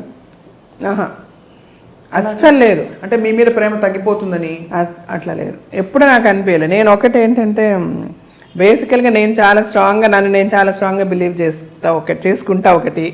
రెండోది బికాస్ నేను కరెక్ట్గా ఉంటే నన్ను వదిలి ఎవరు వెళ్ళలేరు. నా పిల్లలు అవనివ్వండి, నా హస్బెండ్ అవనివ్వండి, నా ఫ్రెండ్స్ అవనివ్వండి. నేను కరెక్ట్గా ఉన్నంత వరకు, నా సైడ్ నుంచి ఏ ఇన్కన్వీనియన్స్ లేనంత వరకు, నేను వాళ్ళని అర్థం చేసుకున్నంత వరకు, నేను వాళ్ళకి ఒక అవకాశం ఇవ్వనంత వరకు వాళ్ళు ఎలా వెళ్తారు? ఎక్కడన్నా ఏ రిలేషన్షిప్లోనన్నా ప్రాబ్లం వచ్చిందంటే ఏదో ఒక అవకాశం వాళ్ళకి కల్పించడం వల్లనే వస్తుంది. అది వైఫ్ అండ్ హస్బెండ్ అవనివ్వండి, పిల్లల మధ్య అవనివ్వండి, ఏమన్నా అవనివ్వండి. మనం అండర్స్టాండింగ్గా, మనం కాంప్రమైజింగ్గా వెళ్ళిపోతూ ఉంటే గొడవలే రావు. గొడవలు రానప్పుడు వాళ్ళు మనకి దూరం అయిపోతారన్న భయము ఉండదు. నేను ఎప్పుడు అదే బిలీవ్ చేస్తా, అదే ఫాలో చేస్తా. ఇంతవరకు నేను సక్సెస్ఫుల్గానే ఉన్నా. సో నాకు ఎప్పుడు కూడా ఇన్సెక్యూరిటీ అనిపించలేదు. అదే నేను చెప్తున్నా మీకు, రాజశేఖర్ గారి దగ్గర నాకు నచ్చింది అదే. ఆయనకి ఫ్యాన్స్, అమ్మాయిలు, అభిమానులు ఎవరున్నా కూడా నాతో డిస్కస్ చేయకుండా, నాతో చెప్పకుండా ఏ ఇష్యూ ఉండదు. ఒకవేళ ఒక అమ్మాయి ఫోన్ చేసి మీరు నా దగ్గరికి రండి అని అన్నా కూడా నాతో ఆయన చెప్తారు. ఇట్లా పలానా అమ్మాయి ఒక ఫోన్ చేసి ఇట్లా నాకు ఫోన్ చేసింది తెలుసా అన్నది కూడా. చాలా ఇన్సిడెంట్స్. ఒకరోజు అయితే నేను కంగారు ఒంగోలులో మేము షూటింగ్కి, అప్పటికి ఇంకా మా పెళ్ళి కూడా కాలే. బట్ అదే నేను చెప్పాను కదా, వి ఆల్వేస్ ఎప్పుడు అనుకునేవాళ్ళు మన ఇద్దరం పెళ్లి చేసుకుంటే బాగుంటుంది, కానీ పెళ్లి చేసుకోవడానికి అందరూ ఒప్పుకోవాలి. ఎవరికి ఎగెయిన్స్ట్గా అయితే నేను చేసుకోలేను అన్న కాన్సెప్ట్లు మేము ఉన్నప్పుడు నేను చాలా బోల్డ్గానే మేము లివ్ చేసామండి. మా పెళ్ళికి ముందు కూడా ఇప్పుడు మూవీస్ లైక్ నవభారతం, ఈ సినిమాలంతా యాక్ట్ చేసేటప్పుడు ఆల్మోస్ట్ మేమిద్దరు ఒకే రూమ్లో ఉండేవాళ్ళమి. పక్క రూమ్లు ఉన్నా కూడా మోస్ట్ ఆఫ్ ద టైమ్ నేను తనతోనండి. మేము ఇండస్ట్రీలో మేము పెద్ద టాపిక్ కూడా అయ్యాం. చాలా మంది మా గురించి మాట్లాడుకోవడం కూడా జరిగింది. పెళ్ళి అవుతుందో లేదో మళ్ళీ మన నవ్వుల పాలు అయిపోయామే 10 మందిలో అని నేను ఎప్పుడు అనుకోలే. నేను అంటే ఎక్కడ ఏ రోజు నేను అనుకోలే. మా మదర్తో కూడా, మా మదర్ చాలా బాధపడేవారు, మా ఫాదర్ బాధపడేవాళ్ళు. ఇట్లా ఏంటి ఇంటర్వ్యూస్ అంత పేపర్లో ఇట్లా ఇస్తున్నారు రాజశేఖర్ వాళ్ళ అమ్మ ఎవరిని చెప్తే వాళ్ళని చేసుకుంటానని, మరి మీరు ఇద్దరు ఇట్లా తిరుగుతున్నారు అనేవారు ఆయన. సో నేను ఒకరోజు మా పేరెంట్స్కి చూసి చెప్పేశాను, మమ్మీ ఇంతే, తను అది నాకు ముందే చెప్పాడు. సో వెదర్ ఆయన వేరే పెళ్లి చేసుకున్నా చేసుకోకపోయినా, నేనైతే తను పెళ్లి చేసుకోకుండా మేము ఇలాగే ఉంటాం, మా రిలేషన్షిప్ ఇలాగే ఉంటుంది. There will be no change in ఆ రిలేషన్షిప్. బట్ అది ఇంకో అమ్మాయి వచ్చి ఉంటే అంటే అప్పుడు ఒకవేళ అమ్మాయి యాక్సెప్ట్ చేయకపోతే maybe we would have been good friends. అది తన ఇష్టము, ఆయన ఏం చెప్పుకుంటారో ఎట్లా చేసుకుంటారో అది తన సోల్మేట్స్ అని మీకు ఫీల్ అయ్యారు. అంతే, నేను అలాగే ఫీల్ అయ్యి, తను అలాగే ఫీల్ అయ్యారు. తను యాక్చువల్గా ఒక అట్ వన్ టైం చాలా ఒక ప్రపోజల్ అంతా ఓకే అయిపోయి, వాళ్ళ ఇంట్లో వాళ్ళకంతా ఓకే అయిపోయి, పెళ్లి రాజశేఖర్కి వేరే అమ్మాయితో అంతా ఫిక్స్ అయిపోయింది. ఫిల్మ్ ఇండస్ట్రీ లేకపోతే కాదు, ఫిల్మ్ ఇండస్ట్రీలోనే, నేను పేరు అయితే చెప్పదలుచుకోలేదు, నాట్ అన్ యాక్ట్రెస్. బట్ అంతా ఫిక్స్ అయిన తర్వాత కూడా వాళ్ళ బ్రదర్ ఇన్, అంటే Rajasekhar garu was not very happy, but వాళ్ళ బ్రదర్ ఇన్లో వాళ్ళంతా కూడా వచ్చి నాకు చెప్పారు. I said fine, I'm prepared for this. Film ఇండస్ట్రీలోనే, but not actress, not an actress. Sir అయితే నేను మెంటల్గా ఆల్రెడీ ప్రిపేర్డ్గా ఉన్నానండి. Of course it's going to, నాకు చాలా పెయిన్ఫుల్గా ఉంటుంది, బట్ ఈవెన్ దెన్ ఈ పెయిన్ నేను తీసుకోవడానికి రెడీగానే ఉన్నా, ఎందుకంటే నేను ఆల్రెడీ మెంటలీ ప్రిపేర్డ్, నాకు ఇది జరుగుతుంది అని చెప్పి. అండ్ నేను చెప్పాను, ఆయన రాజశేఖర్ గారు కూడా, తను కూడా ఒక లెవెల్కి కన్విన్స్ అయ్యి, ఆ పెళ్ళి అనేది ఆల్మోస్ట్ ఇంక పెళ్ళి వాళ్ళు వీళ్ళు మాట్లాడుకోవాలి అన్నీ అయిపోయాయి, రెండు ఫ్యామిలీస్ కలవడం చేయడం అంతా. బట్ తర్వాత ఒక వన్ డే ఆ అమ్మాయి నన్ను, అంటే తను నాతో చదివింది స్కూల్లో, నాకు 1 year సీనియర్ అమ్మాయి. ఎవరో చెప్పచ్చు కదా, చెప్పలేదు, చెప్పకూడదు, దట్స్ నాట్ నైస్. సో అయితే తను ఒకరోజు రాజశేఖర్ గారు ఫోన్ చేసి తను నేను కలవాలంటుంది. మా సినిమా స్టోరీలా ఉంటుంది మరి యాక్చువల్గా. So early morning 5 o'clock 6 o'clock ఏదో గుడికి వెళ్దాం అనుకున్నా, వాళ్ళిద్దరు వచ్చారు, నేను వెళ్ళాను, మేము గుడికి వెళ్ళాము. ఎప్పుడు లైక్ ఆయనకు ఒక కారు ఉంది, యాంబీ అనమాట, అప్పుడు తను యూజ్ చేసేది. సో తను ఫ్రంట్లో నేనే కూర్చునేదాన్ని ఎప్పుడు నార్మల్గా. ఆ రోజు మటుకు ఆ అమ్మాయి కూర్చుంది, నేను వెనక్కి కూర్చున్నాను, మేము వెళ్ళాము, గుడికి వెళ్ళాము, చూసామని అయింది. మనసుకి హలో అంటే హలో, నేను చెప్తున్నాను కదా, హలో అంటే హలో అనుకున్నా, మా ఇంటికి నేను వెళ్ళిపోయాను. I fell very sick. తర్వాత నాకు చాలా, అంటే ఎవరితోనూ షేర్ చేసుకోలేము, అట్ ద సేమ్ టైం ఇద్దరికీ పెయిన్ ఉంది. నేనైతే చాలా హై ఫీవర్ వచ్చేసింది. ఒక 1 full day నేను రాజశేఖర్ గారికి కూడా ఫోన్ చేయలేదు. తర్వాత మా మదర్, షీఈ్ వెరీ అండర్స్టాండింగ్, మా మమ్మీ అయితే. సరే ఆవిడైతే she no more now, I miss her a lot. సరే అయితే తను షీ కాల్డ్ హిమ్ అనమాట, ఆయనకి ఫోన్ చేసి ఇట్లా జీవిత ఈజ్ వెరీ సిక్ అని అంటే, వెంటనే వచ్చి then is being a doctor medication అది ఇచ్చారు, చేసి then he stayed with me for a while and then he went away. సరే ఇది జరిగింది. తర్వాత మేము ఇద్దరం ఒక సినిమాలో కూడా యాక్ట్ చేసాం. ఇంకా పెళ్ళి మాటలన్నీ జరుగుతున్నాయి, ఆ అమ్మాయికి నాయనకి ఎప్పుడు పెళ్ళి ఏంటి అంతా.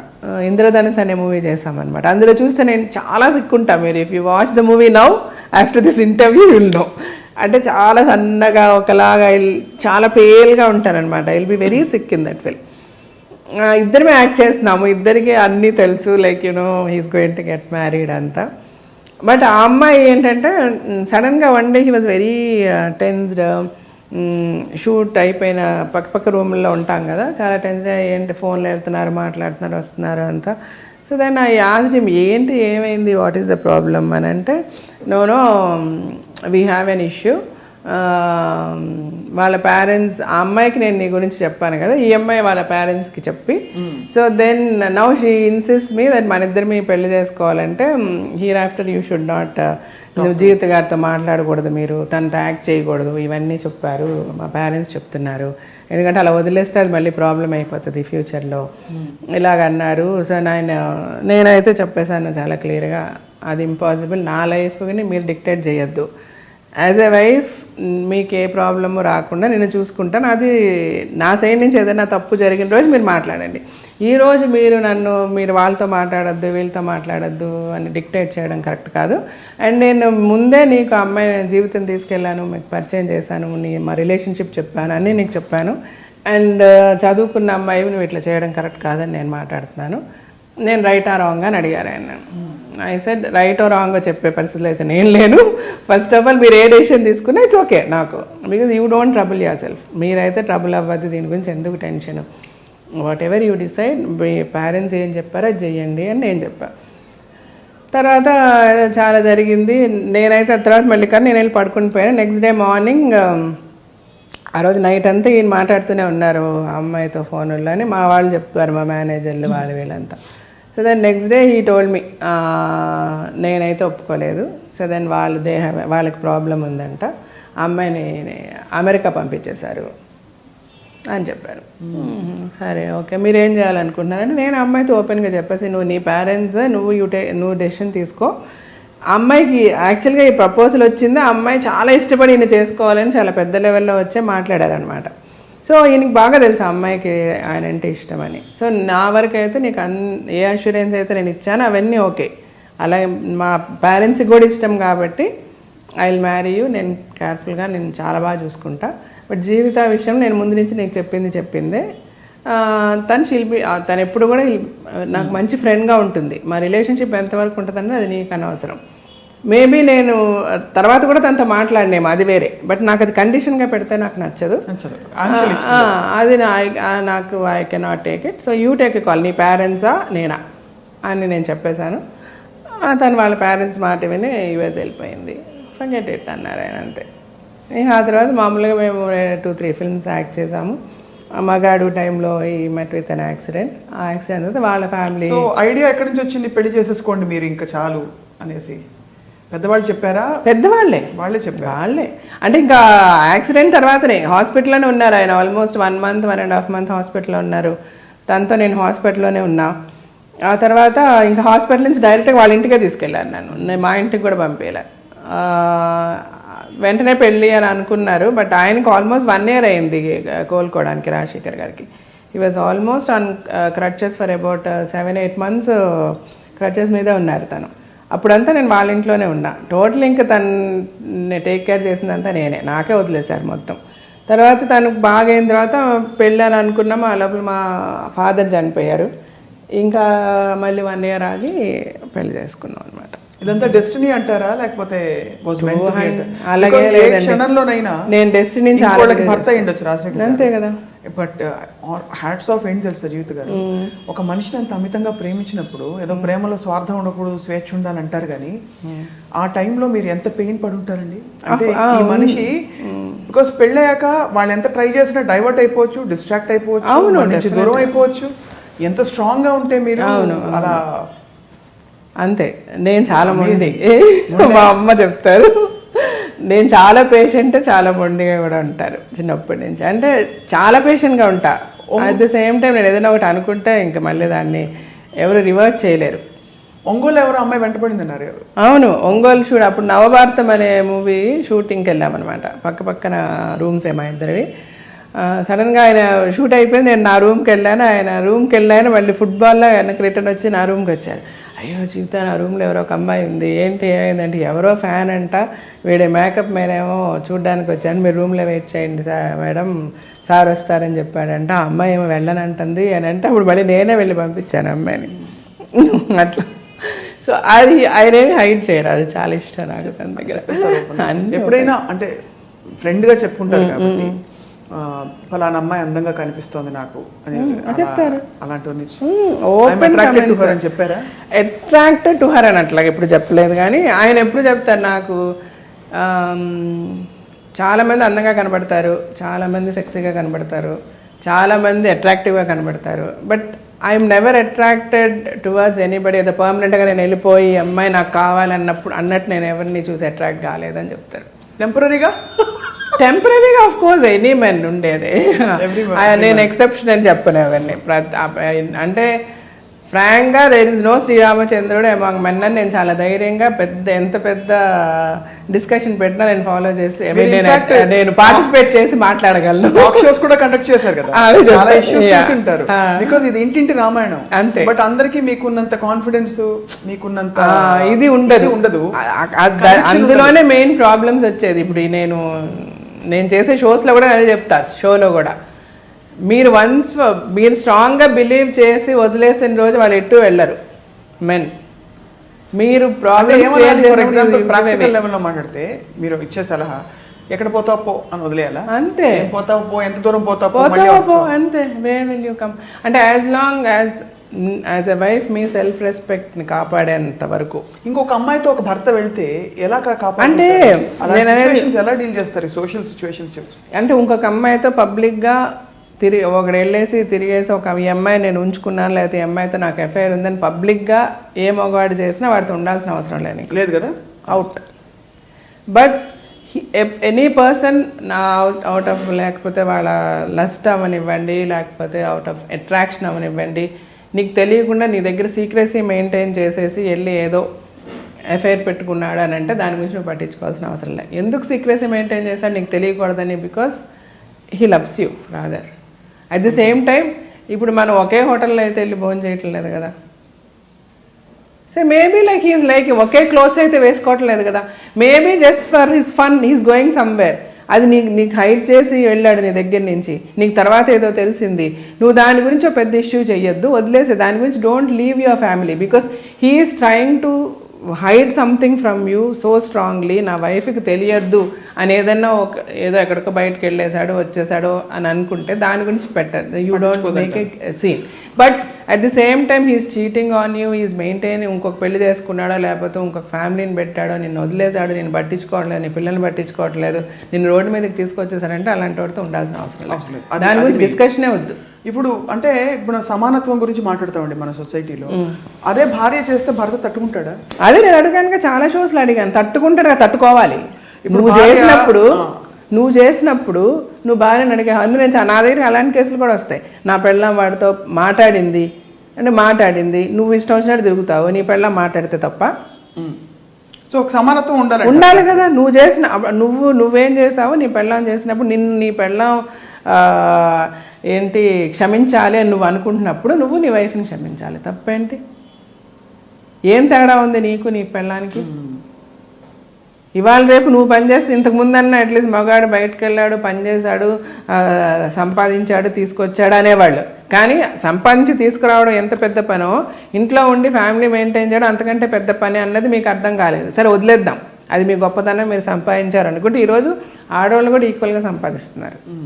కాబట్టి 210% అందరూ ఏదో వదిలేసి తిరగాలని కాదు, అసలు అలా జరిగిపోతే ఎలా డీల్ చేయాలో ఇది మీ సలహా. నా సలహా 210%. నేను అంటాను, నువ్వు మొగుడుగా నువ్వు నీ భార్య నిన్ను అర్థం చేసుకోవాలని నువ్వు ఎంత అనుకుంటున్నావో, నువ్వు భర్తగా నీ భార్యను అంతే అర్థం చేసుకోవాలి. తను నిన్ను బిలీవ్ చేయాలని నువ్వు ఎంత అనుకుంటున్నావు, నువ్వు తను అంతే బిలీవ్ చేయాలి. ఎవరితోనో బైక్లో కనబడిందంటే వదిలేసా, లేకపోతే ఎవరితోనో ఎవడో ఫోన్ చేశాడంటే వదిలేసా. ఏంటి తప్పు ఫోన్ చేస్తే మాట్లాడితే? నువ్వెవరితో మాట్లాడలేదా, నువ్వెవరితో ఫోన్లతో మాట్లాడలేదా, ఎవరికి లిఫ్ట్లు ఇవ్వలేదా? జెన్యున్గా నేను మా పిల్లలకు కూడా అదే చెప్తాను. నీకు యువర్ హస్బెండ్ ఈజ్ రైట్ అనుకుంటే you live. Your husband is wrong. తప్పు చేసేవాడో లేకపోతే అవమానించేవాడిని భరించి ఎందుకుంటారు, ఎందుకు కొట్టించుకుంటారు? ఎలా కొడతారంటే వాళ్ళు, ఎలా దెబ్బలు తింటారంటే పాపం ఈ most of the uneducated women ఈ బతుకు చెట్కా బండికి వచ్చినప్పుడు ఎలాగంటే వాళ్ళని ఒక బానిసల్లాగా ట్రీట్ చేస్తారు హస్బెండ్స్. అయినా వాళ్ళు పడి ఉంటారు. మళ్ళీ సంపాదించేది వీలే, పోషించేది వీలే. సో నేను అంటే ఇది చాలా వాళ్ళకి చదువు లేదు, వాళ్ళకి ఏంటి, వాళ్ళు ఎలా బయటికి రావాలో తెలియదు, బయటకు వస్తే ఏమైపోతామని చుట్టుపక్కల చెప్పే మాటలు. నేను అందుకని ఆయన లాయర్తో కూర్చోబెట్టుకుంటా, సైకాట్రిస్ట్ని పెట్టుకుంటా. వాళ్ళకి లీగల్గా ఏమేమి దారులు ఉన్నాయో అన్నీ చెప్తా, ఎలా ఫైట్ చేయొచ్చో చెప్తాను, ఎలాగ వాళ్ళని మీకు న్యాయం. ఫైట్ చేయడం పాయింట్ అయ్యాక ఓపిక ఉండదు. అదే ఎక్కడో అక్కడ బాధ్యతలు ఉంటాయి, మానసికంగా కృంగిపోయి ఉంటారు. ఎగ్జాక్ట్లీ. ఇప్పుడు ఫైట్ చేయాలా, కొత్త జీవితం బిల్డ్ చేసుకుని ఉద్యోగం పనో వెతుక్కుని వెళ్తారా? అంటే నేను అనేది కాన్ఫ్లిక్ట్ ఏమీ లేదు అందులో. మన మైండేనండి. ఒకసారి డిసైడ్ చేసేసుకొని ఇతను వద్దు నాకు అని వదిలేసుకొని బయటకు వస్తే అంటే 110% చాలా కంఫర్టబుల్గా వాళ్ళు బ్రతికేస్తారు. ఏం జరుగుద్ది అన్నది ఏమీ లేదు. ఎందుకంటే ఆల్మోస్ట్ 80% సంపాదించేది వాళ్ళే. కాబట్టి ఆ కాన్ఫ్లిక్ట్ తీరినంత వరకు వాళ్ళకి సంఘర్షణ ఉంటుంది. అంటే నా మొగుడిని వదిలేయాలా లేదా అన్న ఒక డెసిషన్ తీసుకోవడం చూసారా, అదే ప్రాబ్లం. అది అక్కడ స్టక్ అయిపోతారు. అయ్యో నేను ఇతనితో కలిసి కాపురం చేశా కదా, ఇతనితో కలిసి ఇలా ఉన్నా కదా, ఇతనితో కలిసి ఇలా చేశాను అని వీళ్ళు ఆలోచించినంత వాళ్ళు ఎంతవరకు ఆలోచిస్తారు. అలా కొన్ని కేసెస్లో పాపం మగవాళ్ళు ఆలోచించుకొని ఆడవాళ్ళు వదిలేసిన కేసెస్ కూడా ఉన్నాయి. బట్ అది పర్సంటేజ్ తక్కువ. బట్ మోస్ట్లీ సఫర్ అవుతుంది విమెన్. ఎందుకు జీవిత గారు ఈ క్రమంలో మీ మీద ఎవరో కేసు పెట్టారన్నారు? అది యాక్చువల్గా నా మీదకి అదే ఎంత నాకు మీడియా హౌస్ స్టూపిడిటీ షో అంటే బతుకు చెక్క బండికి ఎవరో మేనేజర్ ఫోన్ చేసి, అంటే ఎవరి వైఫ్ కంప్లైంట్ చేసింది, హస్బెండ్ని పిలిస్తే వాడు రానన్నాడంట. రానంటే నీ మీద పోలీస్ కేసు పెడతాం, నువ్వు రావాలి అని చెప్పారంట. ఫస్ట్ ఆఫ్ ఆల్ అది తప్పే లేదు, వాళ్ళు చెప్పుంటే పోలీస్ కేసు పెట్టాలి. ఇప్పుడు ఎందుకంటే పెళ్ళాలను ఇష్టం వచ్చినట్టు వదిలేసి ఇక్కడ పెళ్లి చేసుకొని పక్క వీధిలోకి వెళ్ళి ఇంకొకరిని పెళ్లి చేసుకొని, ఆ పక్క ఊర్లోకి వెళ్ళి ఇంకొక ఇద్దరిని పెళ్లి చేసుకొని అలాగైపోయింది. ఇక్కడ ఏంటంటే స్ట్రిక్ట్ లా లేదు, ఎవడు మమ్మల్ని పనిష్ చేస్తాడు, ఎవడేం అడుగుతాడు, ఎవరు పోలీస్ స్టేషన్ చుట్టూ తిరుగుతారు, ఎవరు కోర్టుల చుట్టూ తిరుగుతారు, నా ఇష్టం అని చాలామంది చేస్తున్నారు. సో అలాంటి వాళ్ళకి మనం సహాయం చేయాలని చూస్తున్నాం. సో నీ పెళ్ళం వచ్చి కంప్లైంట్ ఇచ్చింది నీ గురించి, నేను రమ్మన్నప్పుడు నువ్వు రా, వచ్చి ధైర్యంగా మాట్లాడు, నువ్వు ఎందుకు దాక్కుంటున్నావు? సో దేనినే సరే వీళ్ళు పిలిచేటప్పుడు బీజేపీ నుంచి పిలిచేటప్పుడు ఎవరో మేనేజర్ మాట్లాడి, ఇలా నేను జీవిత గారి మేనేజర్ని, నువ్వు వస్తావా రావా షోకి, నీ మీద పోలీస్ కంప్లైంట్ ఇస్తావా లేదంటే అని అన్నారు. దీన్ని వాడు వెళ్ళి ఏదో కంప్లైంట్ పెట్టాడు. కంప్లైంట్ పెడితే అసలు ఆ కంప్లైంట్ తీసుకున్న వాళ్ళు ఎలా తీసుకున్నారు, సరే తీసుకున్న నా మీద ఏంటి ప్రాబ్లము? నేను I'm just anchoring the show. ఏదైనా ఉంటే జీటీవీ వాళ్ళని అడగాలి. నాకు మేనేజర్ ఉన్నారా? నాకెవరు మేనేజర్ లేరు. నా మేనేజర్లు మాట్లాడారా? నేను మాట్లాడానా? సరే పోనీ ఇదన్నీ కూడా పక్కన పెడితే అసలు ఏం జరిగింది, నా మీద ఒక కేసు ఫైల్ అయిందా, నన్ను వచ్చి ఎవడన్నా పిలిచాడా, నన్ను వచ్చి ఎవడన్నా అడిగారా, ఏ పోలీసు నాకు ఫోన్ చేశారా, ఏదీ లేదు. ఇది ఓన్లీ మీడియా. ఆడట్లా పోలీస్ స్టేషన్లో కంప్లైంట్ ఇచ్చాడనగా నీకు మొత్తం నా ఫోటో వేసేసి బీజేపీ అది ఇది అంటే చాలా ఓన్లీ పబ్లిసిటీ స్టంట్ తప్పితే అక్కడ జరిగింది ఏమీ లేదు. అసలు ఇప్పుడు సాల్వ్ అయిపోయింది కదా అంటే అసలు అప్పటికే అది వాడు కేసు లేదు, ఏమి లేదు. వాడు పెట్టిన వాడిని ఆడనే 4 దన్నాలు తీసుకెళ్లారు, వెళ్ళిపోయారు, అంతా అయిపోయి. వాడెవడో తాగుపోతూ ఆడి పెళ్ళం కంప్లైంట్ ఇచ్చింది. అసలు నేను అనేది ఇంత మీడియా ఎందుకు అట్లా ఫోకస్ చేస్తారు? Not only this, for example ఏదో నాకు ఇంతకు ముందు కూడా అది చెక్ బౌన్స్ కేసులని, ఇప్పటికి కూడా మీరు వెబ్సైట్లో చేస్తే ఫస్ట్ జీవిత రాజశేఖర్ చెక్ బౌన్స్ కేసు అని వస్తుంది. బట్ అది ఎందుకు ఉంచుతారు? ఎందుకు అందులో జరిగింది ఏంటి, జరగంది ఏంటి, ఎవరు చెప్తారు? అదే చెప్తున్నాను. ఇప్పుడు మేము ప్రొడ్యూసర్స్, నేను మూవీస్ ప్రొడ్యూస్ చేశాను, 4 సినిమాలు ప్రొడ్యూస్ చేశాను. సో మనం సినిమా ప్రొడ్యూస్ చేసేటప్పుడు ఏం చేస్తాం, నార్మల్గా సినిమా అంతా డబ్బులు చేతిలో పెట్టుకొని సినిమా తీసే అంత స్తోమత ఎవరికి లేదు, అంటే కొంతమందికి తప్ప. సో మనం ఫైనాన్స్ తీసుకుంటాం, చేస్తాం. చాలామందికి పేమెంట్స్కి చెక్స్ ఇస్తాం, పోస్ట్ డేటెడ్ చెక్ వేసేసి మేము చెప్పినప్పుడు డబ్బులు వేసుకోండి బాబు అంటాం. ఈ సినిమా రిలీజ్ అప్పుడు అంతా హడావిడి ఉంటుంది, ఏదో లెటర్స్ ఉంటాయి, అవి ఉంటాయి, ఇవి ఉంటాయి. మనం సెటిల్మెంట్లు చేసేసి, అంటే కొంతమందికి చెక్కులు ఇచ్చిన వాళ్ళకి కూడా, మన గ్యారంటీకి ఇచ్చిన చెక్కులు ఇచ్చిన వాళ్ళకి కూడా పేమెంట్స్ చేసేస్తాం. వాళ్ళ దగ్గర నుంచి చెక్కులు తీసుకోం, కరెక్ట్గా గుర్తు ఉండదు ఎన్ని చెక్కులు పెట్టాం ఏంటి ఫైనాన్షియల్స్. అలాగే ఏదన్నా పెట్టుకొని ఎవడో ఏదో వేసి ఉంటాడు. యాక్చువల్గా మాకు జరిగింది అది. ఎవడైతే నాకేంటిలో మా పార్ట్నర్స్ వాళ్ళు డబ్బులు పెట్టింది ఎంత పెట్టారు, వాళ్ళకి ఎంత వచ్చింది, వాళ్ళు ప్రొడ్యూసర్స్కి ఎంత ప్రమోట్ అయ్యారు, అదంతా ఎవరికి అక్కర్లే లెక్క. వాడేదో వాడి దగ్గర పాత లెక్క ఉన్న చెక్కులు ఏదో వేసేసి నాకు 10 లక్షలు 15 లక్షలు కావాలని వాడు బౌన్స్ చేసి, వాడు ఇప్పుడు ప్రాబ్లంలో ఉన్నాడు. కాబట్టి సినిమాలో ఇప్పుడు మనము ఇద్దరం కలిసి ప్రొడ్యూస్ చేస్తే ప్రాఫిట్ వస్తేనే కదా డబ్బులు ఇస్తారు. ప్రాఫిట్ రాని ఎలా డబ్బులు వస్తాయి? It's simple logic. నువ్వు పెట్టేటప్పుడు నువ్వు 20 లక్షలు పెట్టా, నేను 20 లక్షలు పెట్టా, మనకు డబ్బులు వస్తే నువ్వు 20 లక్షలు, నేను 20 లక్షలు ఇస్తాను. రానప్పుడు మనం పెట్టిన పెట్టుబడి పోతుంది కదా. నేను పెట్టిన పెట్టుబడి నాకు ఇవ్వండి, మన ఇద్దరం పార్ట్నర్స్, అప్పుడు నీకు ఎట్లా ఇస్తాం పెట్టిన పెట్టుబడి? సో వాడు అకౌంట్స్ మెయింటైన్ చేసిందంతా వాళ్ళే, చెక్కులన్నీ వాళ్ళ దగ్గరే ఉంటాయి. లీగల్ గా ఇట్స్ లూప్ హోల్. ఏంటంటే చెక్ ఇచ్చేసాక డిస్క్లైమర్ ఇచ్చాలి అంటే. బట్ ఫస్ట్ ఆఫ్ ఆల్ ఆ చెక్స్ ఎట్లాగంటే మన సినిమాలు ఇట్లా బుక్కులు బాండ్లు ఇచ్చేస్తాం ఫైనాన్షియల్కి. We don't look at it with all the check.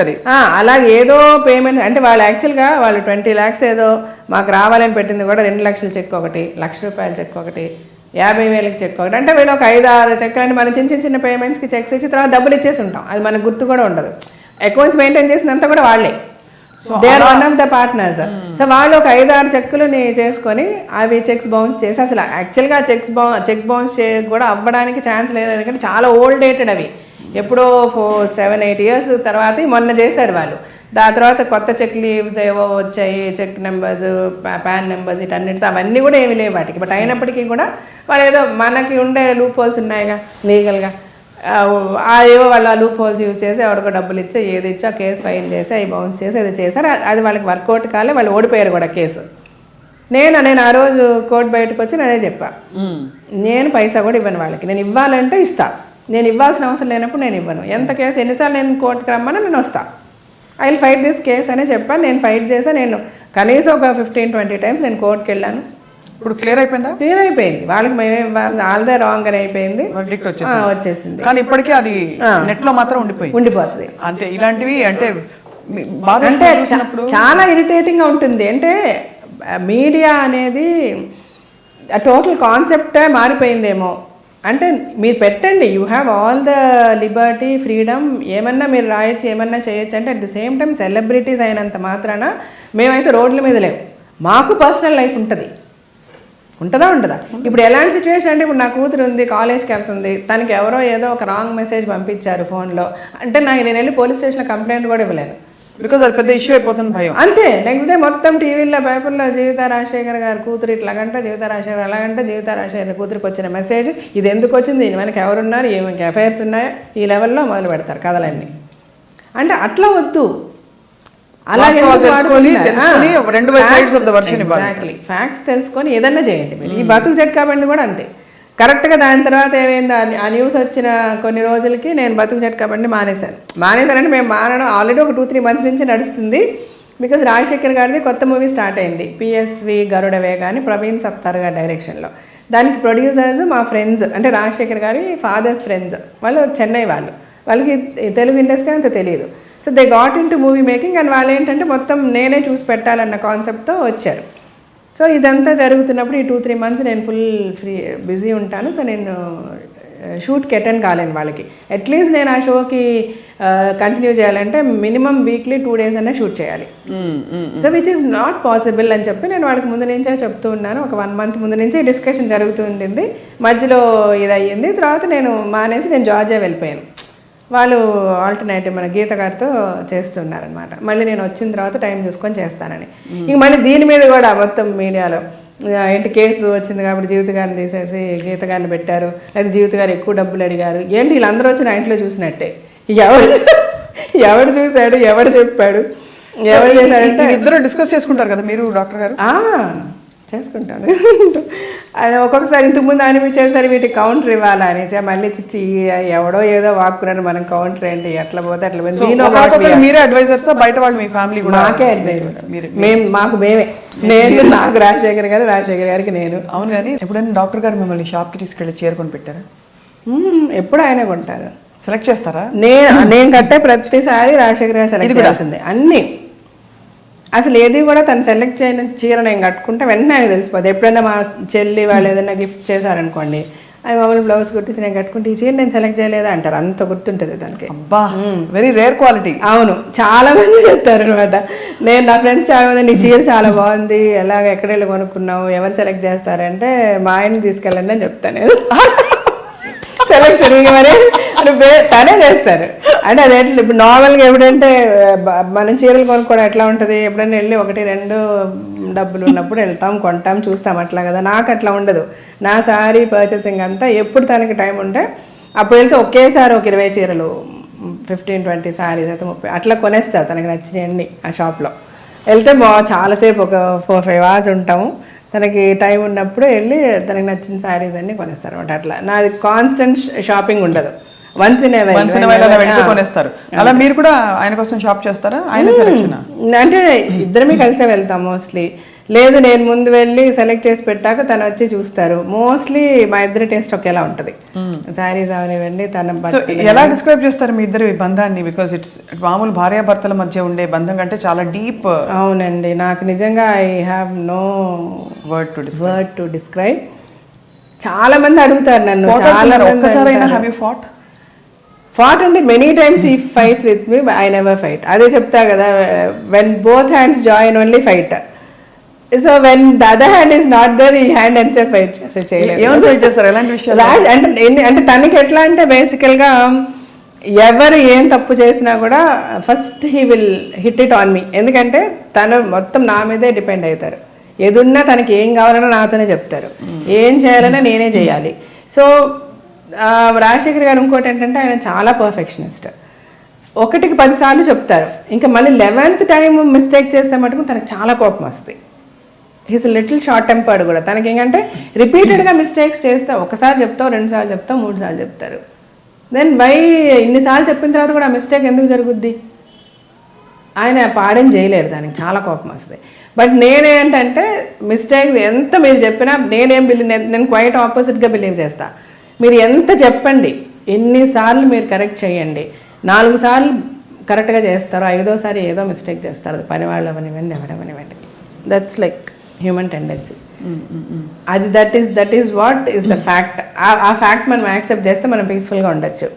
పని వాళ్ళ పని అవనివ్వండి, ఏదో అవనివ్వండి. బయట ఎంత అమేజింగ్ క్వాలిటీస్ అండి మీరు చెప్తున్నవి. One is being a strong woman. Strong strong strong అని మనం ఒకే ప్రకటనలో బీ స్ట్రాంగ్ అని మనం కొటేషన్స్ చూస్తాం ఫేస్బుక్ లో. But you are actually living example. ఒకటి మీ ఫ్రెండ్స్ ని మా ఆయన్ని షాపింగ్ తీసుకెళ్ళండి అని వదిలేస్తారు. అంతే. మీ ఆయన ఐ మీన్ ఏదైనా వచ్చి మీకు చెప్పుకునే అంత చొరవ, అంత ఫ్రీడమ్ ఆయనకి ఇచ్చారంటే మీరు స్టేబుల్ గా ఉన్నారు. విత్ మై చిల్డ్రన్, నేను నాకు 2 కూతుర్లు, వాళ్ళతో కూడా అదే చెప్తా. అంటే ఒక ఏజ్ తర్వాత పిల్లలకైనా కూడా ఎవరికన్నా కూడా ఫోర్స్ చేస్తే ఏది నడవదండి లైఫ్లో. అది ఎవరు అవ్వనివ్వండి, నీ భర్త అవ్వనివ్వండి, మీ పిల్లలు అవ్వనివ్వండి. నా హస్బెండ్ని కూర్చోబెట్టి నువ్వు ఇంకొక అమ్మాయి తెల్లకూడదని నేను బెత్తం పట్టుకొని కొట్టినంత మాత్రాన వెళ్ళకుండా ఉండడు. Will it happen? No. So సైకలాజికల్గా తను ఫీల్ అవ్వాలి, ఓకే హార్ట్ఫుల్గా నో, నా వైఫ్, నా ఫ్యామిలీ, నా పిల్లలు, నా లైఫ్ ఇది, నేను ఈ తప్పు చేస్తే నేను ఇట్లా సఫర్ అవుతాను అన్నది నువ్వు జెన్యున్గా ఫీల్ అయితే తప్ప నువ్వు ఎంత కొట్టుకున్నా కూడా ఆ మనుషుల మార్పు రాదు. సో అది తెప్పించగలిగితే తెప్పించే విధంగా మనం బిహేవ్ చేసి ఆ సర్కమ్స్టాన్సెస్ క్రియేట్ చేసి అప్పటికే వాళ్ళు అర్థం చేసుకోకుండా పిచ్చి పనులు చేస్తే అలాంటి వాళ్ళని వదిలేయాలి. అలాంటి వాళ్ళ గురించి ఇంకా పట్టించుకోకూడదు. అది మేబీ ఇనీషియల్గా కొంచెం పెయిన్ ఉండొచ్చు, సరే వదిలేసామని పోతే పోయింది, అని వాళ్ళ జీవితంలో మారరు. ఇంకా పిల్లలైనా అంతే. ఒక లెవెల్ తర్వాత వాళ్ళకి మీరు ఇది చెయ్యండి, ఈ బట్టలు వేసుకో, లేకపోతే ఈ చదువు, లేకపోతే నువ్వు ఇలా వాళ్ళతో మాట్లాడక, నీ బిహేవియర్ ఇలా ఉండాలి అని మీరు ఎంత బలవంత పెట్టే కొద్దీ వాళ్ళకి మనకి మధ్య గ్యాప్ పెరిగిపోతుంది. ఆ తర్వాత నుంచి వాళ్ళు they start lying to us, మనకు అబద్ధాలు చెప్పడం మొదలు పెడతారు. ఆ పరిస్థితి మనకు కల్పించబడుతుంది. మమ్మీ ఓకే, అమ్మ ఒప్పుకోదు, నాన్న ఒప్పుకోడు, సరే ఇలా చెప్పి ఇలా చేద్దాం అన్నది క్రియేట్ చేసిన రోజు వాళ్ళు మన చేతుల్లోంచి వెళ్ళిపోయినట్టే. అదే వాళ్ళకి ఎలాంటి విషయమైనా పర్లేదు, నువ్వు నాతో చెప్పు అన్నట్టు క్రియేట్ చేయాలి. నువ్వు తప్పు చేసిన ఈ ఇష్యూలో నీకు తప్పైందిరా బంగారం, ఇట్లా చెయ్యొద్దురా, నువ్వు దీనివల్ల నువ్వు ఇట్లా సఫర్ అవుతున్నావు, ఇట్లా ప్రాబ్లం వచ్చింది నీకు, నెక్స్ట్ టైం దీని నుంచి ఎలాగ అవాయిడ్ అవ్వాలో చెప్పు, చూడు, ఆలోచించు, ఏదైనా ఉండి నన్ను అడుగు అంటే మన దగ్గరికి వస్తారు. So the first problem they get, we should be the first people what whom they approach. అంటే మన చైల్డ్కి ఒక ప్రాబ్లం వస్తే ఎవరిని వెళ్ళి కలవాలంటే ఫస్ట్ మమ్మీ డాడీని వెళ్ళి కలవగలగాలి. అలాంటి ఒక రిలేషన్షిప్ మనం క్రియేట్ చేసిన రోజు మన పిల్లలు సేఫ్గా ఉంటారు. లేని రోజు ఎట్లా మీరు ఎన్ని పెట్టండి, ఎన్ని చేయండి, హాస్టల్లో పెట్టండి, అమెరికా పంపించండి, లండన్ పంపించండి, చుట్టూ 10 మంది మార్షల్స్ని పెట్టండి, వాళ్ళని మనం సేవ్ చేయలేం. ఈ విజ్ఞత అంతా మీరు ఎలా సంపాదించారు? అంటే ఇన్వర్డ్ గైడెన్సా మీకు? నేను అదే ఇలా ఉండాలి, ఇలా తీరుగా ఉండాలని ప్రాక్టికల్ ఎక్స్పీరియన్సే నాకు. లుకింగ్ మై సరౌండింగ్స్, నా చుట్టుపక్కల ఏం జరుగుతుంది, సొసైటీలో ఏం జరుగుతుంది, ప్రపంచంలో ఏం జరుగుతుంది, నేను ఫేస్ చేసే ఇష్యూస్, వాటికి మనం డెఫినెట్గా ఏదో ఫస్ట్ పిల్లల్ని తిట్టేస్తాం, దానికి వాళ్ళు ఎలా రియాక్ట్ అవుతున్నారు, అదే పిల్లల్ని తిట్టడం లేదు, మంచిగా చెప్తున్నాం, దీనికి వాళ్ళు ఎలా రియాక్ట్ అవుతున్నారు, ఇదే వర్కౌట్ అవుతుంది వీళ్ళతో, సో ఇలాగే ఉందాం ఈ క్యారెక్టర్తో, ఈ క్యారెక్టర్ ఎట్లా బిహేవ్ చేస్తుంది, ఈ క్యారెక్టర్ బిహేవియర్ ఇలా ఉంది కాబట్టి ఈ క్యారెక్టర్కి ఇలా చెప్తేనే నడుస్తుంది అని. అలాగే అంతే సింపుల్. ఒకలా చూస్తే చాలా డీప్ ఫిలాసఫీ ఇంత ప్రాక్టికాలిటీ మీరు పాటించేది. మేబీ అదే నాకు డీప్ ఫిలాసఫీ. చాలా మంది స్పీచ్ చేసే పలానా స్వామీజీ గారు స్పీచ్ చాలా బాగుంటుంది, లేకపోతే పలానా ఇది అది అని చెప్తే నేను చూస్తున్నప్పుడు నాకు అనిపిస్తుంది అంతే, ఇదంతా ఫ్యాక్ట్స్ ఆఫ్ లైఫే, నాకు తెలిసినవి ఇవి, నేను వినను కూడా ఇంకా తర్వాత నాకు అర్థం చేసుకున్నవే, ఇంక దీనికి మళ్ళీ టైం వేస్ట్. దానికి మనం ఓపిక్గా కూర్చొని మన జీవితం ఏంటని మనం అర్థం చేసుకుంటే మన జీవితమే బిగ్గెస్ట్ లెసన్ అండి లైఫ్. అంతే. ఇప్పుడు నా చైల్డ్హుడ్ నుంచి నేనేం ఫేస్ చేసి ఉంటాను. కష్టాలు పడ్డారండి చిన్నప్పుడు? బాగా, అంటే మాది చాలా ఎటువంటి మిడిల్ క్లాస్ ఫ్యామిలీ. అంటే కష్టాలంటే ఒకటండి, మా ఫ్యామిలీ వీ వర్ నాట్, మాకు డబ్బులు ప్రాబ్లం ఉండింది, మేము రిచ్ కాదు. సో మా స్కూల్ ఫీజుల దగ్గర నుంచి మా మమ్మీ డాడీ మా ఇంటి అద్దెలు కట్టడం దగ్గర నుంచి పండగకి కొత్త బట్టలు, అంటే బట్టలు అదే సిచ్యువేషన్స్ ఉండేవి మాకు. ఎట్లా అంటే పండగ బట్టలు కొనడానికి డబ్బులు లేవు, మా మదర్ చీర ఏదన్నా చింపి మాకు కుట్టించే లెవెల్కి కూడా మేము చూసాం, నేను చూసానండి. అవును, చాలా మిడిల్ క్లాస్ ఫ్యామిలీస్ అదే జరుగుతుంది. నాకు రేపు బర్త్డే, నేను స్కూల్కి కొత్త బట్టలు వేసుకోవాలి, ఎట్లాగంటే తన చీర ఒకటి చింపి మా అమ్మ కుట్టించేది ఇంట్లో. సో ఇవన్నీ కూడా చూశాను నేను. సో నాకు అందుకని ఈరోజు నేను బెంజ్ కార్లో తిరిగినా లేకపోతే ఫ్లైట్లో వెళ్ళినా నేను ఎగ్జైటే కాను. నాకు గబుక్కుమని కాలేదు, నేను ఆటోలో వెళ్ళడానికన్నా నేను రెడీ, బస్సులో వెళ్ళడానికన్నా నడిచన్నా వెళ్ళిపోతాను నేను. బట్ ఇవన్నీ కూడా నా పిల్లలకైతే నేను చెప్తా, మీరు ఇలా ఉండాలి అని నేను ఎప్పుడు చెప్పలేదు, కానీ వాళ్ళందరికీ నా లైఫ్లో జరిగినాయి అన్నట్టు చెప్తా వాళ్ళిద్దరికి. సో వాళ్ళు కూడా ఓకే ఓకే. నా ఉద్దేశం ఏంటంటే వాళ్ళ ఏదైనా ఒక ఇష్యూ వచ్చినా కూడా నేను ఏం చెప్తానంటే, ఇది ఇలా చేస్తే ఇలాగా మైనస్ అయ్యే అవకాశం ఉంది, ఇది ప్లస్ అయ్యే అవకాశం ఉంది, డెసిషన్ మీది అని చెప్పేస్తారు అంతే. ఎంతవరకు నేను చెప్పగలను అంతవరకే. Beyond that you are going to choose, నీ లైఫ్ నువ్వు చూస్ చేసుకో. వాళ్ళ కోసం ఫిల్మ్ ఇండస్ట్రీలోకి వాళ్ళు రావాలని మీరు అనుకోరా? అంటే నేను రావద్దని ఎప్పుడు అనుకోలేదు. నాకు ఇండస్ట్రీ మీద చాలా గౌరవం ఉంది. Both pretty, very pretty, and I love this industry. Rajasekhar గారికి కానీ నాకు కానీ ఇండస్ట్రీ చాలా ఇష్టం. ఈరోజు రాజశేఖర్ గారు, జీవిత గారు అని అందరూ మాట్లాడుతున్నారంటే ఇండస్ట్రీనే కారణం. అండ్ దీనికంటే గొప్ప ఇండస్ట్రీ లేదు. మా పిల్లలు యాక్ట్ చేస్తామంటే కాదనే ఇది కూడా మాకేమీ లేదు. కాకపోతే ఒకటి వాళ్ళిద్దరికీ కూడా మేము ఇద్దరం ఏం చెప్తామంటే, నేను కానీ రాజశేఖర్ గారు కానీ, ఇది only luck based. I mean ఎంత టాలెంట్ ఉన్నా కూడా this is not a permanent thing. ఇది పర్మనెంట్గా ఎవరు కూడా సినిమా ఇండస్ట్రీలో అలా ఉండిపోతారని లేదు. Forever you are not going to sustain here. ఎవరికైనా ఒక పీరియడే ఉంటుంది. సో ఆ పీరియడ్ వరకు తర్వాత మీరు ఏంటి అన్నది మీరు ఆలోచించుకోవాలి. ఒకటి పెళ్లి చేసుకోవాలి. పెళ్లి చేసుకునే ముందు అకాడమిక్స్ స్ట్రాంగ్ కూడా. అంటే పెళ్లి అనేది అగైన్ మళ్ళీ ఒక క్వశ్చన్ మార్క్. ఇవాళ పెళ్లి అనేది ఎంతవరకు సక్సెస్ఫుల్గా ఉంటుంది, ఎంతవరకు నువ్వు హ్యాపీగా ఉండగలుగుతావు, ఎలాంటి వ్యక్తి నీ లైఫ్లోకి వస్తాడు, నువ్వు అతనితో ఉండగలవా లేదా. అలా లేదు అన్నప్పుడు నీకు ఎప్పుడు కూడా you should be strong enough. నువ్వు బయటకు వస్తే I can live my life. రేపు నేను ఉన్నా లేకపోయినా నీ పేరెంట్స్ అంటే we're not permanent. One time you're going to lose us. అప్పుడు మీరు ఇద్దరే ఉంటారు, మీకు మీరే సపోర్ట్ యువర్ సెల్ఫ్ ఆ టైంలో. ఎగ్జాక్ట్లీ. సో దానికి ఏం కావాలి, అకాడమిక్స్ స్ట్రాంగ్ ఉండాలి. చదువుకోండి. Some place where you can go make a living.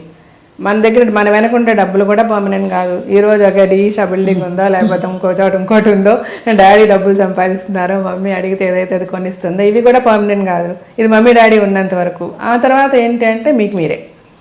So అది ఎప్పుడు కూడా స్ట్రాంగ్ ఉండాలి. కాబట్టి అకాడమిక్స్ స్ట్రాంగ్ చేసుకోండి. మీరు యాక్టింగ్ చేయాలంటే చేయండి, నో ప్రాబ్లం అని చెప్పాం. సో ఇద్దరు బాగా చదువుతారు. బట్ ఇంక్లినేషన్ చూపించట్లేదా ఇప్పుడు? చూపిస్తారు. ఇద్దరికి చాలా ఇంట్రెస్ట్ యాక్టింగ్, దే లవ్. ఇద్దరికి మేబీ శివాని వెరీ షార్ట్లీ వస్తుందేమో. చాలా మంది అడుగుతున్నారా ప్రొడ్యూసర్. ఆహా, అంటే అలాగే ఎప్పుడు రాంగ్ అయిపోద్దేమో. మన పిల్ల మనం ఇంట్రడక్షన్ అంటే మనం రకరకాల అంత ఓపెన్ గా కరెక్ట్ గా దాని టాలెంట్ ని తీసుకురాలేమేమో, అది కూడా అంత ఓపెన్ గా ఉండలేదేమో. సో అందుకని బయట సినిమానే చేస్తుంది. చాలా మంది అడుగుతున్నారు. సో సబ్జెక్ట్స్ వింటున్నాము. మంచి స్క్రిప్ట్ వస్తే షీ విల్ డూ. అంటే తను మెడిసిన్ ఫస్ట్ ఇయర్ అయ్యేంత వరకు డిస్టర్బ్ చేయొద్దు అనుకున్నాము. ఇప్పుడు మెడిసిన్ సెకండ్ ఇయర్కి వచ్చేసింది. డాడీ ఫుడ్ స్టెప్స్ లో. డాడీ హోమియో డాక్టర్ కదా daddy? No is an MBBS doctor. MBBS doctor but specialised in alternative medicine. Almost 19 years చదువుతున్నారు ఆయన ఆల్టర్నేటివ్ మెడిసిన్. నౌ హీ అంటే ఆల్టర్నేటివ్ మెడిసిన్ డిగ్రీ కాలేజ్ లండన్లో, దాంట్లో correspondence లాగా ఎగ్జామ్ కూడా prepare అవుతున్నారు. ఒకసారి నాకు మందు వేశారు డాక్టర్ గారు, ఫ్లవర్ మెడిసిన్ అని. అవును. He believes a lot in the Bach flower therapy and Bach flower therapy. అదే వేశారు. అదే వేసి ఒక 45 seconds 1 minute పెట్టుకుని you see in few minutes how your face will change అన్న. కంప్లీట్ గా స్లగిష్నెస్ పోతుంది చూడండి. అది ఒక ఇంటర్వ్యూకి వచ్చినప్పుడు చేశారన్నమాట. ఇప్పుడు ప్రాక్టీస్ చేస్తారా మీ అందరికీ? అసలు మా ఇంట్లో మేము ఎవరిమే కూడా అలోపతి తీసుకోం. We take only alternative. Allopathy అనేది only like emergencies we use. Chronic అంతా హీ గివ్స్ ఓన్లీ ఆల్టర్నేటివ్. పిల్లలైతే అసలు hardly remember them taking any medication అట్లా. సో దట్స్ అండ్ ఈ రోజుకి ఫుల్గా చదువుతారు ఆయన, మెడిసిన్ చదువుతూనే ఉంటారు. అండ్ అదే I told you know is going for this degree అని ఆల్టర్నేటివ్ మెడిసిన్లో. Is going to write his exams. He wants to get a degree and you know అఫీషియల్గా ప్రాక్టీస్ కూడా చేయడానికి హెల్ప్ఫుల్గా ఉంటుందని. Apart from films of course. Apart from films his passion is medicine. మీరిద్దరు ఒకరి film, ఇద్దరు ఫైన్ యాక్టర్స్, చాలా మంచి actors as actors, not just stardom ఒకటే కాదు. సో మీ ఏ సినిమా ఆయన చూసి ఇష్టపడతారు? మీరు ఆయన ఏ సినిమా చూసి మళ్ళీ మళ్ళీ చూడాలనిపించి భలే చేశారు అని అంటారు?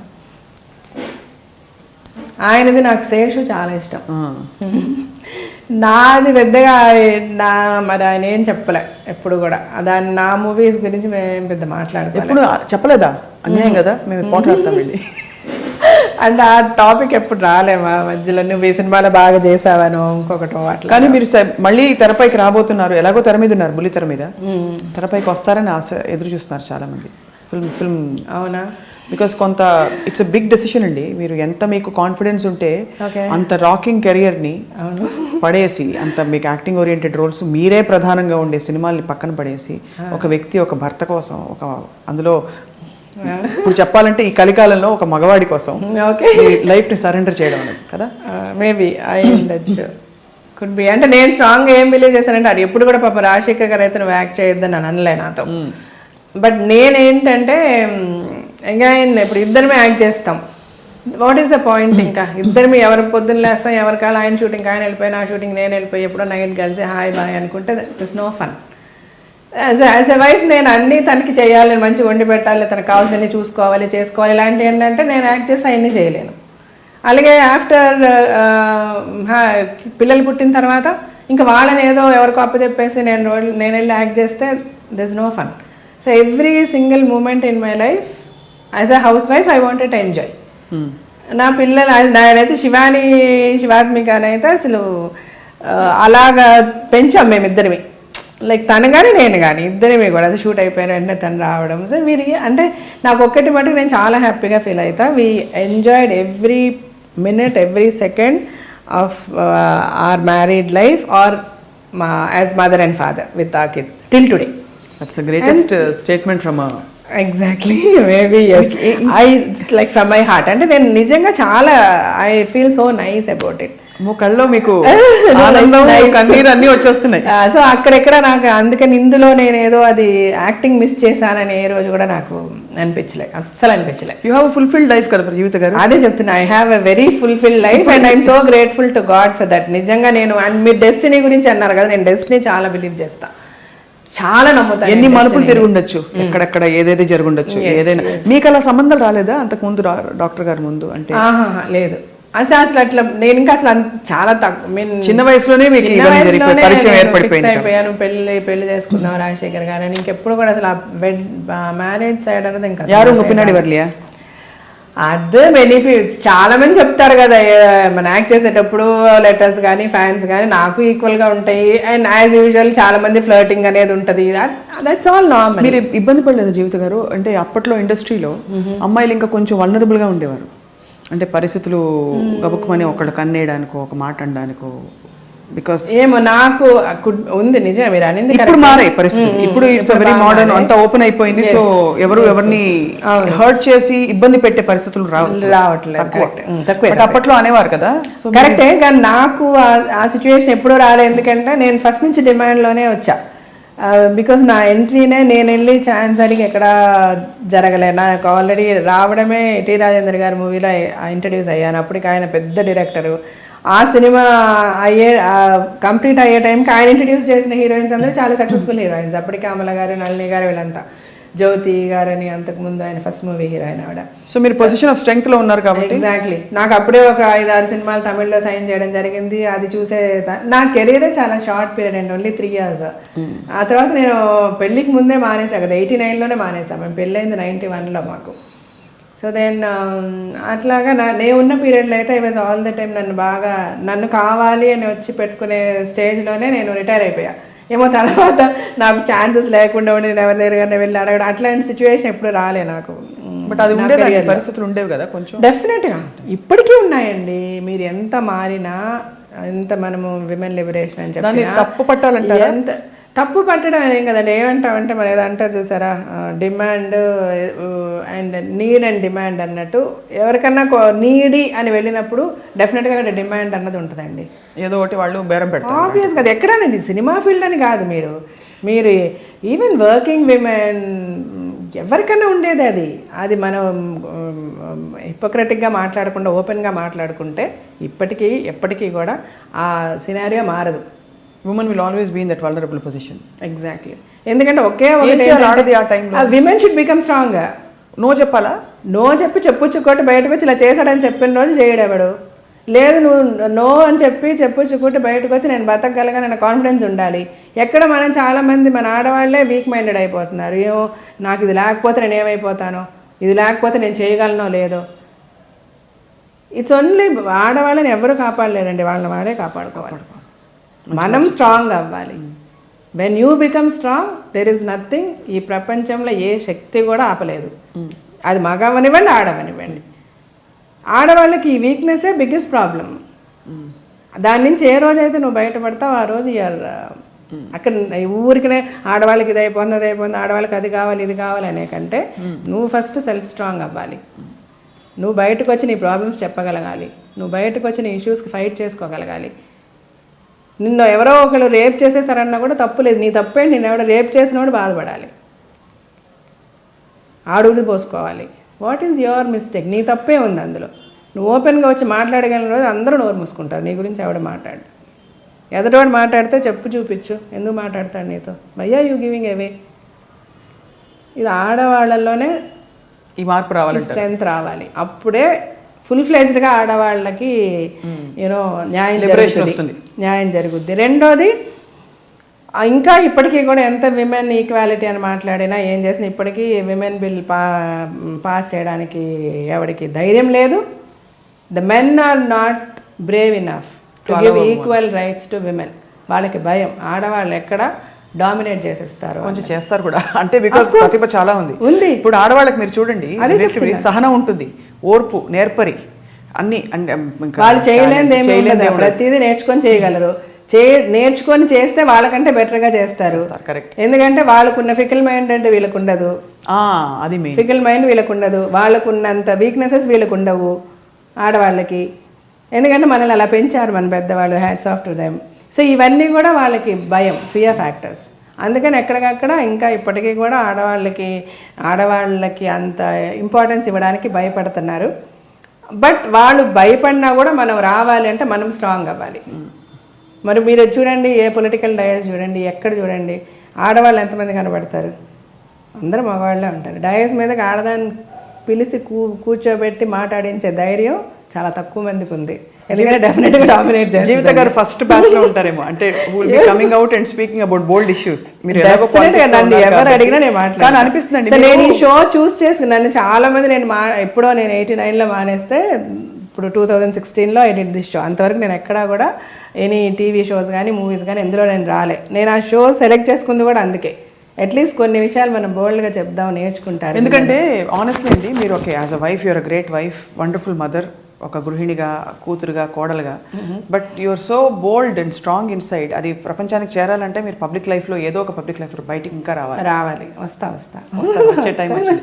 లాస్ట్ 1 or 2 క్వశ్చన్స్ మనం వైండప్ చేసే ముందు, మీ మీద, రాజశేఖర్ గారి మీద కామెడీ స్కిట్స్ చాలా మిమిక్రీ షోస్ చూస్తారు, చూసి నవ్వుకుంటారా, కోపం వస్తుంది?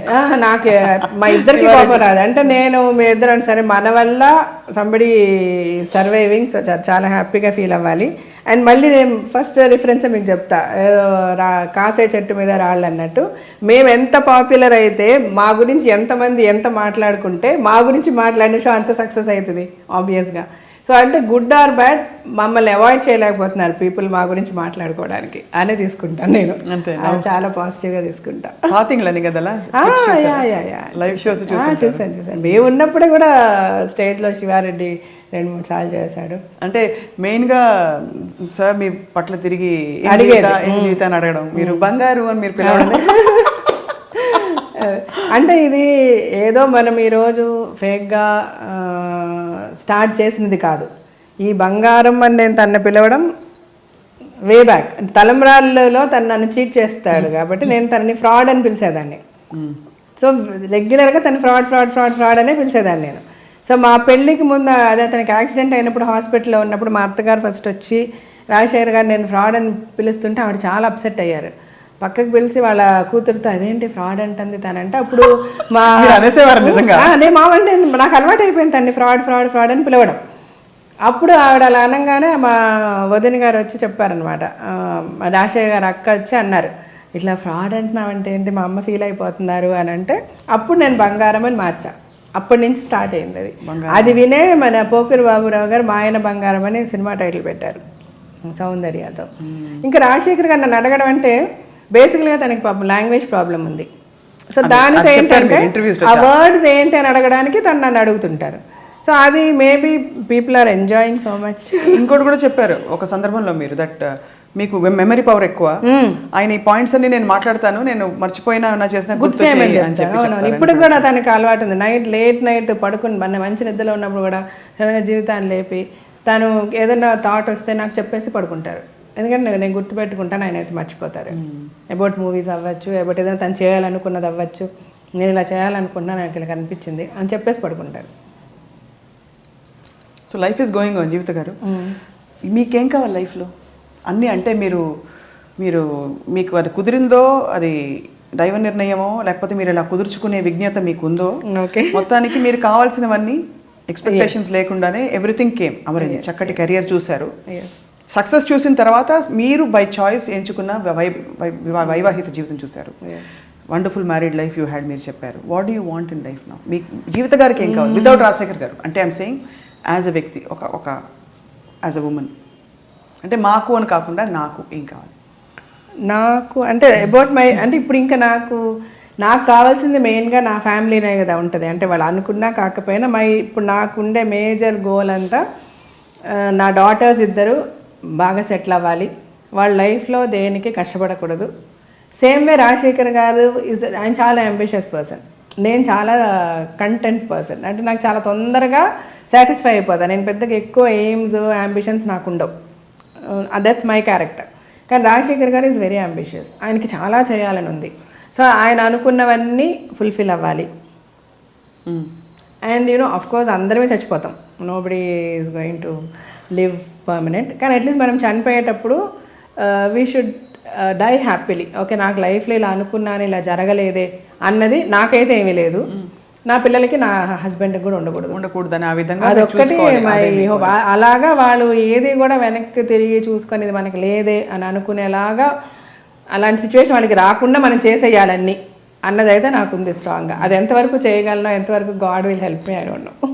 మీరు ఆల్రెడీ అంటే యువర్ సో సెల్ఫ్ అవేర్, అంటే ఎంత స్ట్రాంగ్గా ఉన్నారు, మీకు అన్నీ అమరాయి కాబట్టి డెఫినెట్గా మేబీ అది కూడా లైఫ్ విల్ హ్యావ్ ప్లాన్. జీవిత గారు, మీ సినిమాలో ఒక మంచి పాట మీ నోట వినాలనుంది. అంటే నాకు పాటలు చాలా ఇష్టం, కానీ చచ్చినా నేను పాడలేను ఒక లైన్ కూడా అస్సలు. అలా నమ్మబుద్ధి అవ్వదు, బికాస్ మీది గొంతు స్వీట్గా మ్యూజికల్గానే ఉంటుంది. నా గొంతు స్వీట్గా ఉంటుందని మీరు ఒక్కరే. నా పిల్లలు అప్పుడు పొద్దున్న లేచిన వెంటనే మాట్లాడితే మా ఆయనకి డబ్బింగ్ చెప్పచ్చు అంటారు మా పిల్లలు. అట్లా నా గొంతు స్వీట్గా ఉండదు కానీ అలా తెలుసు. ఏమంటారు, డాడీకి డబ్బింగ్ చెప్పదంట. అవును, అలా నా గొంతు స్వీట్గా ఉంటుందని నాకు తెలుసు కానీ బట్ నాది డిఫరెంట్ వాయిస్, అంతవరకు ఐ కెన్ సే. ఎక్కడున్నా ఐడెంటిఫై చేస్తారు, ఎంతమందిలో ఉన్నా నేను మాట్లాడుతున్నానని. బట్ నా డాటర్స్ చాలా బాగా పాడతారు, ఇద్దరు కూడా. శివాని అండ్ శివాత్మిక ఇద్దరికి సంగీతం నేర్చుకుంటున్నారు. They Singh very well, they dance. నేను డాన్స్ చేయలేను, నేను పాటలు పాడలేను రెండు, బట్ నా డాటర్స్ చాలా బాగా చేస్తారు. And they play instruments, keyboard and veena ఇవన్నీ ప్లే చేస్తారు. సో నాకు నచ్చినవన్నీ నా పిల్లలు చేస్తున్నారు కాబట్టి. వాయిస్తారా? మా పెద్దమ్మాయి వాయిస్తుంది వీణా.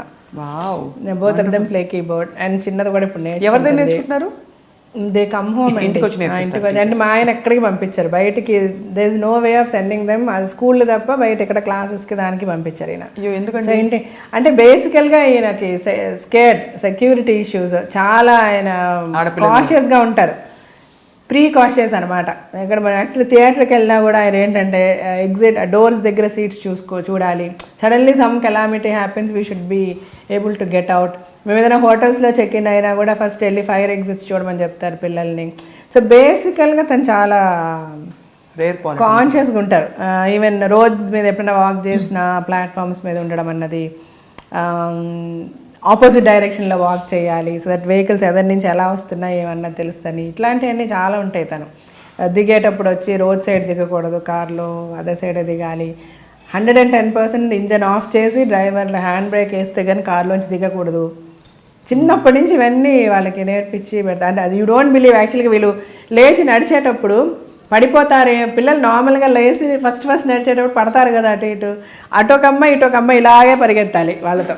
అలా పెంచారు మా ఆయన నిజంగా మా పిల్లలు. నేను అదే అంటుంటాను అనమాట, మీరు ఇట్లా పెంచి రేపు వీళ్ళు సొసైటీలోకి వెళ్ళి ఇలా వాళ్ళు బ్రతకాలి కదా. అవును, అంత కేర్ తీసుకునే వాళ్ళు దొరకపోతే they will be very lost యాక్చువల్గా. అండ్ ప్రతి ఆడపిల్ల తండ్రి లాగా ఉండాలి. ఎగ్జాక్ట్లీ.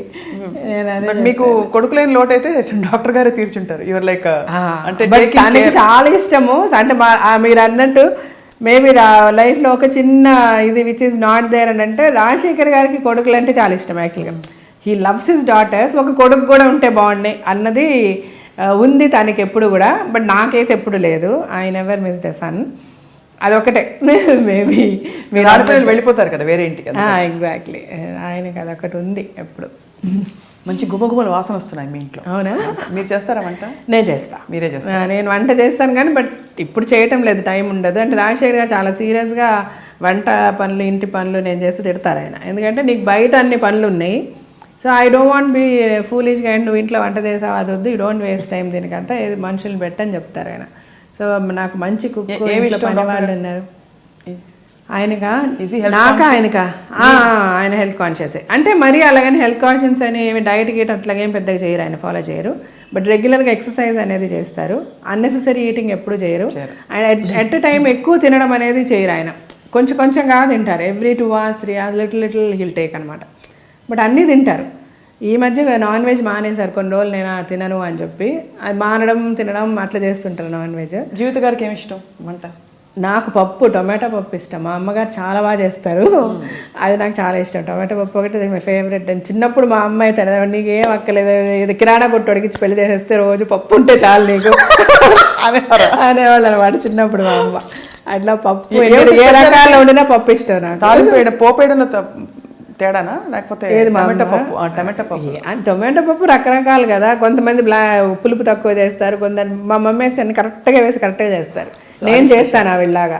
ఇప్పుడు మా ఇంట్లో కుక్ ఉంటుంది ఆవిడ. అంటే నా దగ్గర నేను ఇంకోటి వర్కర్స్ని ఎక్కువ మార్చడానికి నేను ఇష్టపడ్డాను, సర్వెంట్స్ని. నా దగ్గర ఎవరు చేసినా చాలా సంవత్సరాలు చేస్తారు. దే డోంట్ లీవ్, నన్ను వదిలేసి అంత ఈజీగా వెళ్ళిపోరు. ఏదైనా వెళ్ళినా మళ్ళీ నెక్స్ట్ మంత్ వచ్చేస్తారు నా దగ్గరికి. నేను ఆల్మోస్ట్ వాళ్ళని మా ఇంట్లో వాళ్ళలాగే చూసుకుంటా. మా పిల్లలకు కూడా అదే చెప్తా, పని వాళ్ళ మట్టుగా ఎప్పుడు పని వాళ్ళలా చూడొద్దు. ఒకే పని అమ్మాయికి 10 పనులు చెప్పినా నాకు నచ్చదు. అంటే వాళ్ళు మనలాగే కదా, వాళ్ళకి కొంచెం రెస్ట్ ఇవ్వాలి, వాళ్ళకి కూడా ఇది చేయాలి, వాళ్ళకి కూడా అలా అన్నిసార్లు అలా చెప్పకండి చేయకండి అని నేను ఇప్పటి నుంచే ట్రైన్ చేస్తాను ఆ పిల్లలకి. కలిసి చేసుకోవాలి. సో మా వంట ఆమెకి కూడా అన్ని వంటలు రాజశేఖర్ గారికి ఎలాగ ఇష్టమో అన్నీ నేను నేర్పించేసా. సో మాకు ఎలా నచ్చుతుందో అలాగే చేస్తుంది. And she does exactly. నేను ఎవ్రీథింగ్, నేను ఎక్కడున్నా కూడా వాళ్ళతో టచ్లో ఉంటా, కరెక్ట్గా ఏం చేయాలి. అంటే లైఫ్ ఈజ్ చాలా ఈజీ అండి మనం ప్లాన్ చేసుకుంటే. ఇప్పుడు చాలామంది నేను బయటికి వెళ్ళిపోతే ఆ పనులు ఈ పనులు చేస్తుంటే మా ఆయనకి కోపం వస్తుంది, ఇలా నా ఫ్రెండ్స్ చాలామంది చెప్తాను. అట్లాగే ఏమీ లేదు. వాళ్ళకి కావాల్సినవి కనుక మనం కరెక్ట్గా చేసి పెట్టేస్తే ఎవరికి కోపం రాదు. అది చాలా సింపుల్. మనం కొంచెం ఆర్గనైజ్డ్గా ప్లాన్ చేసుకుంటే థింగ్స్ క్యాన్ బి డన్, అంతే. అండ్ లాస్ట్ బాంబు లాంటి క్వశ్చన్ చెప్పండి. పవన్ కళ్యాణ్ గారి జనసేనలో మీరు ఏమైనా జాయిన్ అవుతారా? అలాంటి ఆలోచన కానీ అసలు మీ అభిప్రాయం ఏంటి? అంటే నేను ఇంకోటి మీకు చెప్పాను, నేను లైఫ్లో డెస్టినీని చాలా బిలీవ్ చేస్తా.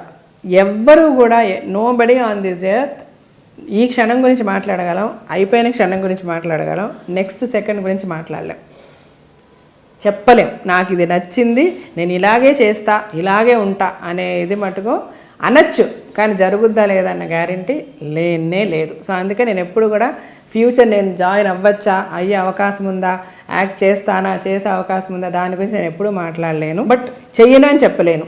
ఇప్పటి వరకు ప్రస్తుతానికి నేనున్న సిచ్యువేషన్, నేనున్నంత వరకు నేనైతే పవన్ కళ్యాణ్ గారి పార్టీలో నేనైతే ఇప్పుడున్న సినారియోలో నేనైతే జాయిన్ కాను. ఎందుకంటే నాకు ఆయన కన్సిస్టెంట్ పొలిటీషియన్గా నాకు ఎప్పుడు కనబడలే. ఇప్పుడు కూడా కనబడలే నాకు. సభలు పెడుతున్నారు ఆయన. అంటే సభలు పెట్టినంత మాత్రాన I can't say that he can be a good politician. ఆయన చాలా మంచి హీరో. నాకు ఆయన సినిమాలు చాలా ఇష్టం. ప్రతి సినిమా ఆయన ఈ రోజుకి కూడా రిలీజ్ అయితే నేను వెళ్ళి థియేటర్లో వెళ్ళి చూసేసి వస్తాను, నేను నా పిల్లలు వెళ్ళి చూసేస్తాము. బట్ యాజ్ ఎ పొలిటీషియన్ నాకు ఎప్పుడు కూడా ఆయన అంత స్ట్రాంగ్గా కనిపించలేదు. అండ్ ఇంకొకటి నేను ఫీల్ అయ్యేది ఏంటంటే కొత్తగా పార్టీలు పెడుతున్నారు చాలామంది. ఐ మీన్ నేను పవన్ కళ్యాణ్ గారి గురించి చెప్పటం లేదు, ఆయన చాలా పెద్ద హీరో, చాలామంది ఫ్యాన్స్ ఉన్నారు ఆయనకి, దాని గురించి నేను అనడం లేదు. కానీ ఎవరు పార్టీ పెట్టినా మీరు ఎందుకు పార్టీ పెడుతున్నారు, ఉన్న పార్టీలు నాకు నచ్చలేదు, ఉన్న లీడర్స్ మాకు నచ్చలేదు, వీళ్ళు సరిగ్గా ఇది చేయటం లేదు కాబట్టి నేను పార్టీ పెడుతున్నాను, నేను ఏదో మంచి చేయాలనుకుంటున్నా అంటున్నారు, నా ఎజెండా ఇదని మీరు పెడుతున్నారు. పెట్టిన తర్వాత ఎవరన్నా కూడా మిమ్మల్ని నమ్మి 10 మంది ఓట్లు వేస్తున్నారు, అవునా కదా? ఓట్లు వేసిన తర్వాత ఈ పార్టీ ఇలాగే ఉండాలి. ఏమైపోతుంది, ఓడినా గెలిచినా నువ్వు 2 సీట్లు గెలిచావో 1 సీటు గెలిచావో ఆ 1 సీట్తో నువ్వు ఫైట్ చేయాలి, నీకు కావాల్సింది తెచ్చుకోవడానికి ప్రయత్నించాలి. అది జరగట్లే ఎక్కడా కూడా. మోస్ట్లీ ఏమైపోతుంది, వీళ్ళు వెళ్ళిపోయి రేపు ఎవరైతే పార్టీ గెలుస్తుందో ఆ పార్టీలో జాయిన్ అయిపోతున్నారు, వాళ్ళకి సపోర్ట్ చేస్తున్నాం అంటున్నారు. మీరు జాయిన్ అయిపోతున్నారు, మీకు ఓట్లు వేసిన ఎవరైతే మిమ్మల్ని నమ్మి ఒక 10 మందే ఓట్లు వేశారు, వాళ్ళు కూడా మీలాగా స్ట్రాంగ్గా వీళ్ళు సరిలేదని కదా మీకు వేశారు. మిమ్మల్ని నమ్మేస్తే మీరు ఎట్లా వెళ్ళి ఇంకో పార్టీలో జాయిన్ అవుతారు? అంటే మీరు పీఆర్పీ గురించి చెప్తున్నారు. Not only PRP, many parties. ఒక పీఆర్పీనే జరిగిందా ఏంటి? ఆ మధ్య పీఆర్పీనే జరిగింది. నార్త్లో ఎన్ని పార్టీలు జరగలేదు, ఇంకెన్ని జరగలేదు. నేను అనేది అట్లీస్ట్ మా పార్టీ ఇలాగే ఉంటుంది, మాకు ఇది కావాలి అని మీరు ఫైట్ చేసే ప్రసక్తే కనబడదు. వీళ్ళు వెళ్ళిపోయి ఆ పార్టీలో జాయిన్ అయిపోతారు. పవన్ కళ్యాణ్ గారు అలా చేయకుండా ఉంటే బాగుంటుంది. ఆయన వాట్ ఎవర్ ఇప్పుడు ఆయన ఏం చెప్పి పార్టీ పెట్టారో, ఏం చేయాలనుకుంటున్నారో ప్రజలకి, అది ఎంతవరకు చేయగలనా చేయలేకపోయినా ఆ పార్టీని పార్టీగా ఉంచితే బాగుంటుంది. ఇంకొకరు తెలిపోయి జాయిన్ అయిపోయి వాళ్ళకి క్యాంపెయిన్ చేసి, ఇప్పుడు ఇదే పవన్ కళ్యాణ్ గారు బీజేపీకి సపోర్ట్ చేశారు భయంకరంగా. ఇప్పుడు ఇదే పవన్ కళ్యాణ్ గారు బీజేపీ తప్పు అంటారు, ఇదే పవన్ కళ్యాణ్ గారు లేదు ఇంకొకరు ఎవరో అట్లా చేస్తారు, ఇంకో పొలిటీషియన్ కూడా అట్లా ఈ రోజులో తప్పు అంటారు, ఈ పార్టీలో ఉంటారు, నెక్స్ట్ డే ఇంకో పార్టీలోకి వెళ్ళిపోయి ఈ పార్టీ రైట్ రాంగ్ అంటారు. సో అలాగా కాకుండా ఇప్పుడు అంటే విధానపరంగా ఇప్పుడు ఇంకా అబ్జర్వ్ చేస్తున్నారు, ఆయన ఇంకా కంటెస్ట్ చేయలేదు కదా, చేయలేదు. అదే అంటున్నారు. పార్టీ స్టార్ట్ చేసేటప్పుడు కంటెస్ట్ చేస్తారని అనుకున్నాము, అప్పుడు అవ్వలేదు, ఆయన మాట్లాడారు. తర్వాత వెళ్ళి బీజేపీ మోడీ గారు సూపరు, మన చంద్రబాబు నాయుడు గారిని వాళ్ళని సపోర్ట్ చేశారు, వాళ్ళకి క్యాంపెయిన్ చేశారు. ఆ తర్వాత ఇప్పుడు ఇప్పుడు సపరేట్గా మళ్ళీ నేను నా పార్టీ సపరేట్గా కంటెస్ట్ చేస్తుందని చెప్పారు. ఏదన్నా కావచ్చు, ఆయన రేపు ఫ్యూచర్లో మేబీ ఆయన చాలా పెద్ద పొలిటీషియన్ కూడా అవ్వచ్చు, దట్స్ దేర్. అంటే ఇప్పుడు ప్రస్తుతానికైతే నాకు అంత స్ట్రాంగ్గా నాకు కనిపించలేదు. సో నేను ప్రస్తుతానికైతే ఇప్పటికైతే నన్ను అడిగితే నేను జాయిన్ అవ్వననే, ఆయన పార్టీలో నేను జాయిన్ అయ్యే అవకాశం లేదని నేను చెప్తాను నా వరకు. అంటే నేను జాయిన్ అయితే ఎంత, అవ్వకపోతే ఎంత, ఆయనకు కానీ ఆయనకి జాయిన్ అయ్యే వాళ్ళు చాలామంది ఉన్నారు. బేసికల్గా నా పర్సనల్ ఫీలింగ్ చెప్తున్నా. అది అంటే ఇది కేవలం మీ అభిప్రాయం తెలుసుకోవడానికి. మీరు పాలిటిక్స్లో ఉన్నారు, మీరు బాగా బోల్డ్గా అందరి మీద స్టేట్మెంట్స్ చేశారు కాబట్టి విధానం. ఒక టైంలో జగన్ గారి సభకి రాజశేఖర్ గారు మీరు వచ్చారు. ఫస్ట్ ఆయన పొలిటికల్ ఎంట్రీ అయినప్పుడు ఒక పర్టికులర్ సందర్భంలో వచ్చారు. ఏం లేదండి, ఆయన ఫస్ట్ పెట్టిన బహిరంగ సభ ఆయన విజయవాడలో ఫస్ట్ ఆయన వెళ్ళేసి కాంగ్రెస్ వైఎస్ రాజశేఖర రెడ్డి గారు చనిపోయిన తర్వాత, రోసయ్య గారు సీఎం అయిన తర్వాత ఆయన వెళ్ళి సోనియా గాంధీ గారిని కలిసి అక్కడ ఏదో మాట్లాడడం జరిగింది. చేసిన తర్వాత ఆయన ఇక్కడ ఒక పెద్ద సభ పెట్టారు విజయవాడలో. అప్పుడు ఆయన సపోర్టర్స్ అందరినీ ఫోన్లు చేసి పిలిచారు, ఇంక్లూడింగ్ రాజశేఖర్ గారిని, నన్ను కూడా. వైఎస్ రాజశేఖర రెడ్డి గారికి మీరు చాలా ఆప్తులు, సో మీరు రావాలి ఎట్టి పరిస్థితుల్లో ఈ మీటింగ్ అని అంటే, అప్పటికి ఆయన పార్టీ పెట్టలేదు, ఏమీ లేదు మీకు గుర్తుంటే. హీఈస్ నాట్ ఇప్పుడు జగన్ గారి పార్టీ అంటే వైఎస్ఆర్సీపీ లేదు అప్పటికి. ఆయన he just held a meeting in deeksha, నిరాహార దీక్షలో వచ్చారు. దీక్ష వేదిక దగ్గరకు వచ్చారు, కానీ అప్పుడు సరిగా అంటే అప్పుడున్న పరిస్థితుల్లో జరగాల్సినంత ఏమి జరగలేదు. మర్యాదలన్నీ బాగానే జరిగాయి. మేము వెళ్ళిన వెంటనే చాలా మంది వచ్చారు, జయసుధ గారు అందరూ వచ్చారు. యాజ్ ఎ సపోర్టర్ మన వైఎస్ రాజశేఖర రెడ్డి గారిని సిన్సియర్గా మేము బిలీవ్ చేసాం. ఆయన అంటే చాలా ఇష్టం, నాకు ఇప్పటికీ ఇష్టమే, ఎప్పటికీ ఇష్టమే. Because is one politician who knows to treat people.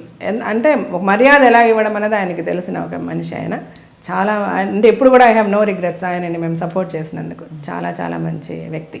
So ఆయన మీద ఉన్న ప్రేమతో మేము వెళ్ళడం జరిగింది. జగన్ గారే మమ్మల్ని ఫోన్ చేసి పిలిచారు, మేము వెళ్ళాము.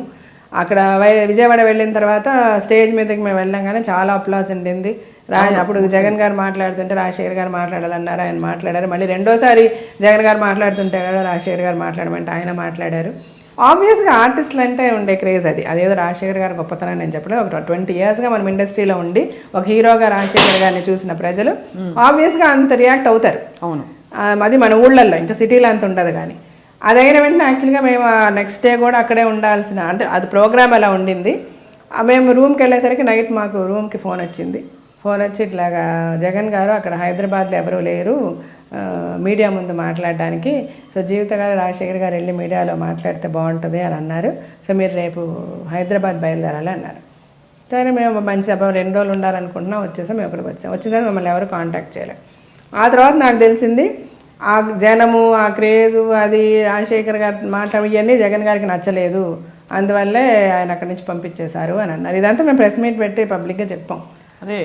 సో ఇది జరిగిన తర్వాత చెప్పారు అలా మీకు అంటే అక్కడ పార్టీ వాళ్ళే చెప్పారు.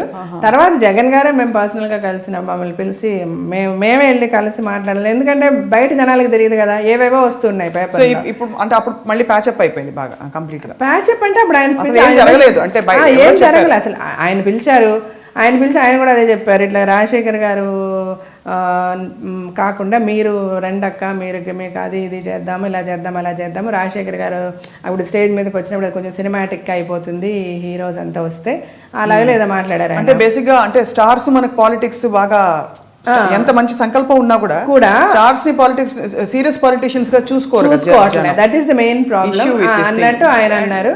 తర్వాత చాలా మంది ఆ పార్టీలో చాలా ఇష్యూస్ జరిగాయి. అంటే అసలు మేము అప్పుడు అలా మాట్లాడేసి మేము బయటకు వచ్చిన తర్వాత మేము జగన్ గారిని కన్సల్ట్ చేయలేదు, ఆ పార్టీకి వెళ్ళలేదు, ఏమీ చేయలేదు మేము.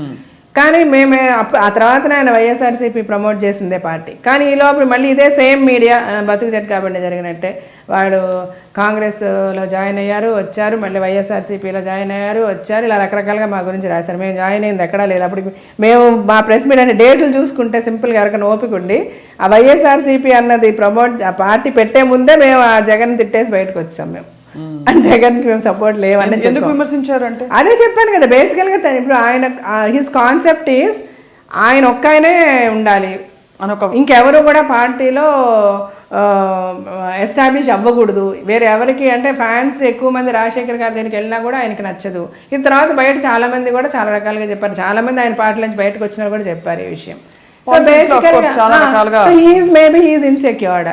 సో దానికి అండ్ అట్లాగా హైడ్ అండ్ సీక్ పాలిటిక్స్ మనం చేయలేము. రాజశేఖర్ గారు ఈజ్ ఆల్వేస్ వెరీ ఓపెన్గా ఉంటారు ఆయన.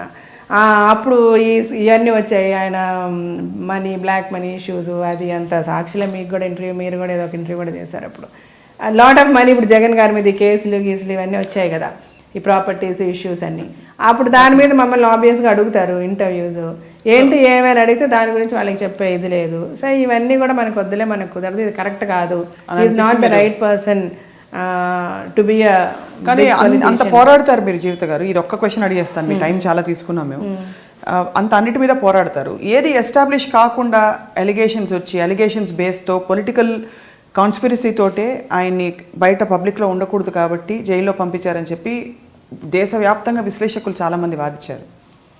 ఎట్లా ఏవి ఎస్టాబ్లిష్ కాకుండా, ఎవిడెన్సెస్ ఏమీ లేకుండా, కేవలం కొన్ని ఇల్లాజికల్ ఇర్రాషనల్ అలిగేషన్స్ తోటి కేవలం అంటే కొన్ని ఆపాదించేసి ఇలా జరిగాయని చెప్పి ఒక వ్యక్తిని పబ్లిక్ లైఫ్లో ఉండకుండా జైల్లోకి అన్ని రోజులు పంపించేశారని మీరు అన్నిటి మీద పోరాడతారు మీరు రాజశేఖర్ గారు. ఎక్కడ అన్యాయం జరిగినా ముందు ఫస్ట్ వచ్చి బయటకు వచ్చి మాట్లాడేది మీరు.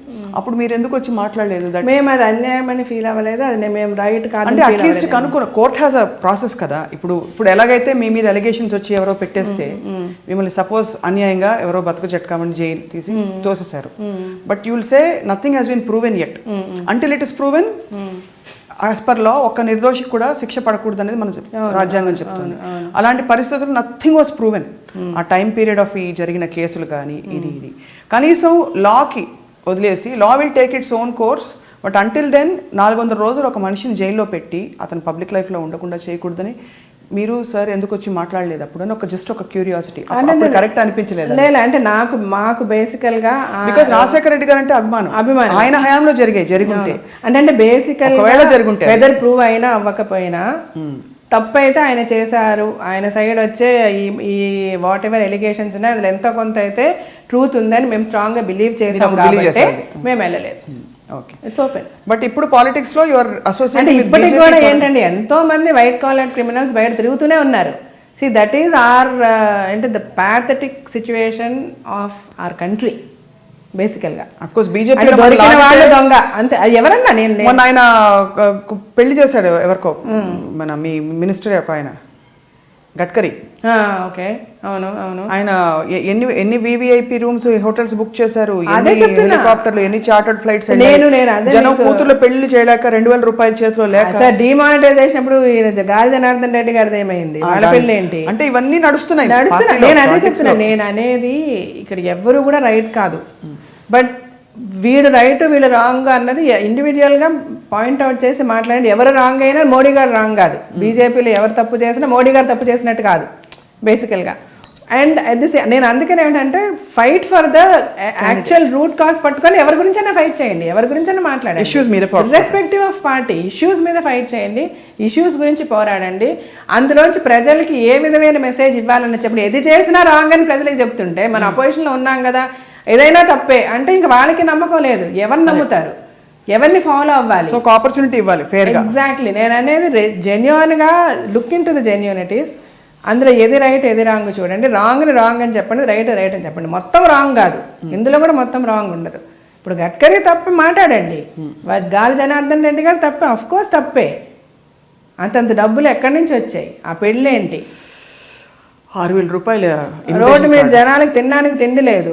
సో వీటన్నిటికీ ఒక సిస్టమైజ్ చేసి ఎట్లాగా ప్రజల్ని ఎలా కాపాడగలమని ఆలోచించండి, ఇవన్నీ చెప్పండి. దాని గురించి అందరూ ఓపెన్. మీరు బికాజ్ బీజేపీ మోడీ గారు కాబట్టి బీజేపీలో ఉన్న వాళ్ళు అందరూ రైట్ చేశారంటే నేను అదే చెప్తున్నాను. ప్రజలు ఎప్పుడైతే కళ్ళు తెరుచుకొని పార్టీని చూసి ఓట్ చేయడం మానేసి మనుషులను చూసి ఓట్ చేస్తారో అప్పుడు బాగుపడతారు. డెఫినెట్గా మీరు యాక్టివ్గా బరిలో కంటెస్ట్ చేస్తారని మేము ఎదురు చూస్తున్నాం. నేను చెప్పాను, నాకు పాలిటిక్స్ యాక్చువల్గా పాలిటిక్స్కి వెళ్తే మనము మంచి చేయొచ్చు, మనకు ఒక మంచి ప్లాట్ఫామ్ దొరుకుతుంది అని వెళ్ళిన మాట దానికి అది వాస్తవమే. బట్ నేను అదే చెప్పాను కదా, మనం ఎంత చేయగలం అన్నది it's a big question mark. దానికి మనం ఇండిపెండెంట్గా ఉండి మనం ఏమన్నా చేసుకుంటే బెటర్గా అట్లీస్ట్ ఒక సర్టన్ సెక్షన్ కన్నా మనం చేయగలమేమో మంచిది. ఎందుకంటే ఒక గ్రూప్లోకి వెళ్ళేసరికి అంత గ్రూప్ డెసిషన్స్, గ్రూప్ అనాలిసిస్, దానికి 100 ఈక్వేషన్స్. నువ్వు ఓపెన్గా ఇప్పుడు నేను ఫ్రీగా ఉన్నాను అనుకో, నేను ఓపెన్గా పవన్ కళ్యాణ్ గారి గురించి మాట్లాడతా, చిరంజీవి గారి గురించి మాట్లాడతా, ఇంకొకరి గురించి అమితాబ్ బచ్చన్ గారి గురించి మాట్లాడతాను, ఇంకెవరి గురించి అన్నా మాట్లాడతా. Because I mean A democratic country.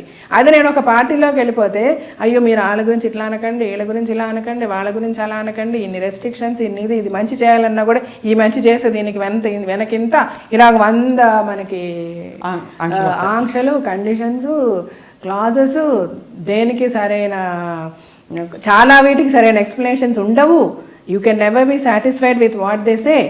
ఇవన్నీ ఎందుకు, దానికి మన మీద మనకు తోచింది మనం మంచి చేస్తూ వెళ్ళిపోతుంటే బెటర్ కదా. జీవిత సూత్రం అంటారు. అవును, బట్ డెఫినెట్గా ప్రతి ఒక్కరికి ఎంతో కొంత హెల్ప్ ద అదర్, పక్కవాడికి సహాయం చెయ్యాలి అన్న థాట్ అయితే మటుకు ప్రతి ఒక్కళ్ళు రావాలండి. అది 1000 రూపాయలు సంపాదించనివ్వండి, 10,000 సంపాదించనివ్వండి, 10 కోట్లు అవనివ్వండి.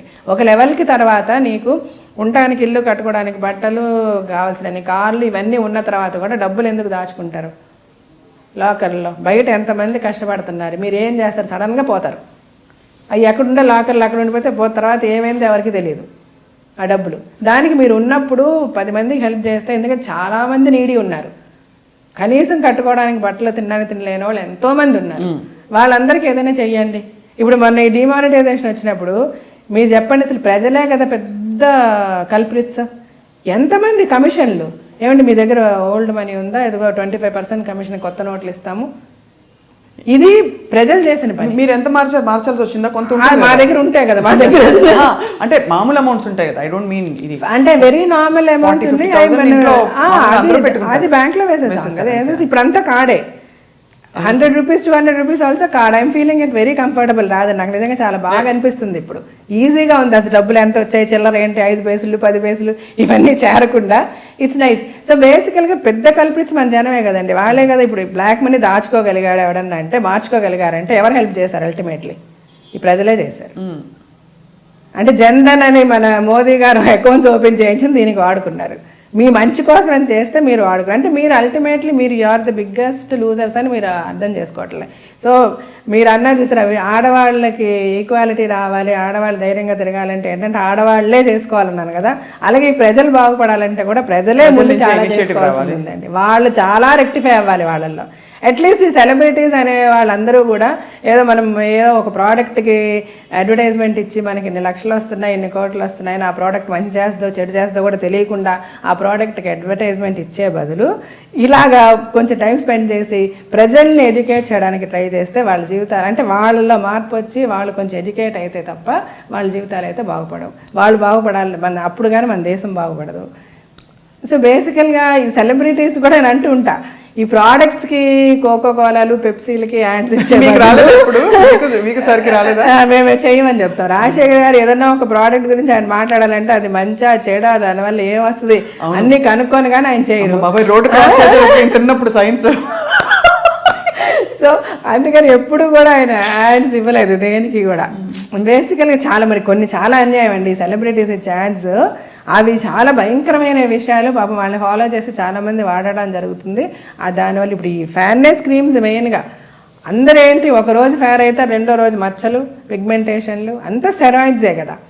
సో అది ఎవరు చెప్పరు, ఎవరు చేయరు, మనం కూడా యాడ్ ఇచ్చేస్తాం. ఆ హీరోయిన్ ఇచ్చింది, ఆ హీరో ఇచ్చాడని ప్రజలు గుడ్డిగా ఫాలో అయిపోతారు. సో నాకు అదొకటి అనిపిస్తుంది, ఎప్పుడు సెలబ్రిటీస్ చెప్పాలి మనం చాలా డబ్బులు సంపాదించుకోవాలి అంటే, అన్లెస్ అండ్ అంటిల్ చాలా పెద్ద పొజిషన్లో కోట్లు తీసుకునే సెలబ్రిటీ అయితే తప్ప వాళ్ళు యాడ్కి పెట్టుకోరు. అంత డబ్బులు సంపాదించినప్పుడు యాడ్ డబ్బులు దేనికి మనకి? అది ఇచ్చేది ఏదో కాస్త మంచి ప్రోడక్ట్కి ఇచ్చినా పర్వాలే, లేదా జనాలకు ఉపయోగపడే స్పీచ్ ఏదైనా ఇచ్చినా పర్వాలే, ఏదైనా యాడ్ ఇచ్చినా పర్వాలే, జనాలు ఎడ్యుకేట్ చేయడానికి. అది కూడా కొంచెం చేస్తే బాగుంటుంది. మీరు ఒక స్టేట్మెంట్ ఇచ్చారు ఒక టైంలో కదా, ఇచ్చారు, ఏది వదలలేదు. But it is really wonderful ఇవాళ connecting with you, talking to you, and so much. అసలు మీకు లైఫ్ నేరుగా కూర్చుని పక్కన నేర్పించింది మీకు అన్ని ప్రతిదీ. అది మటుకు yes, I feel only I learn from my life. It's very inspiring to see the strength in you. Because I think ఇవాళ most women suffer because of insufficiency. వాళ్ళలో వాళ్ళు ఎంత ఉన్నా కూడా వాళ్ళకి ఏదో తక్కువ లోపం అని ఫీల్ అవుతారో మరి ఏమిటో తెలియదు. అందుకే ఇన్సెక్యూరిటీ ఫీల్ అవుతారు మగవాళ్ళ చుట్టూ. ఎక్కడ మీరు అన్నారు చూడండి, పోతే పోయాడు మళ్ళీ తిరిగి తిరిగి ఇక్కడికే వస్తాడనే యాటిట్యూడ్ ఎప్పుడైతే కల్టివేట్ చేసుకుంటుందో ఒక మహిళ. ఇప్పుడు జయలలిత గారు ఒక ఎగ్జాంపుల్ అండి. అలాంటి జీవితాలు ఎన్ని ఉంటాయండి మనకి మన దేశంలోనే, 5ో 10ో. అంటే అట్లీస్ట్ ఉన్న వాళ్ళని మనం ఇన్స్పిరేషన్ గా తీసుకోవడానికి ట్రై చేయాలి కదా. సగటు మిడిల్ క్లాస్ బ్యాండ్ లో ఉన్న వాళ్ళు నలిగిపోతున్నారండి చాలా మంది, because they don't know how to make a decision. Exactly, వాళ్ళకి ధైర్యం లేదు బయటకు రావడానికి. ఏమంటారు వాళ్ళేమంటారు, ఇంకోటి వెళ్తే అసలు ఏంటి మన పరిస్థితి, పోలీసులు ఏంటి, కొంతమందికి ఆర్థికం, కొంతమంది మానసికం అవసరాలు అలా ఉన్నాయి చాలా ఆడదానికి. ఆర్థికంగా కూడా చాలా ప్రాబ్లమ్స్, పాపం మానసికంగా కూడా మీరు అన్నట్టు చాలా కరెక్ట్. దాన్ని ఎలాగ అడ్వాంటేజ్ తీసుకోవాలని ఆలోచించే వాళ్ళు కూడా చాలా మంది, ఎక్కువ మంది. But very very inspiring talking to Jeevitha గారి ఇవాళ. Thank you. ఐ డ్రీమ్ లో this is heart to heart. నమస్తే అండి. ఐ డ్రీమ్లో మీరందరూ చూస్తున్నది హార్ట్ టు హార్ట్. ఇంకా ఇలాంటి మంచి ప్రోగ్రామ్స్ ముందు ముందు మీరు చాలా చూడడానికి మీరందరూ please subscribe to I dream.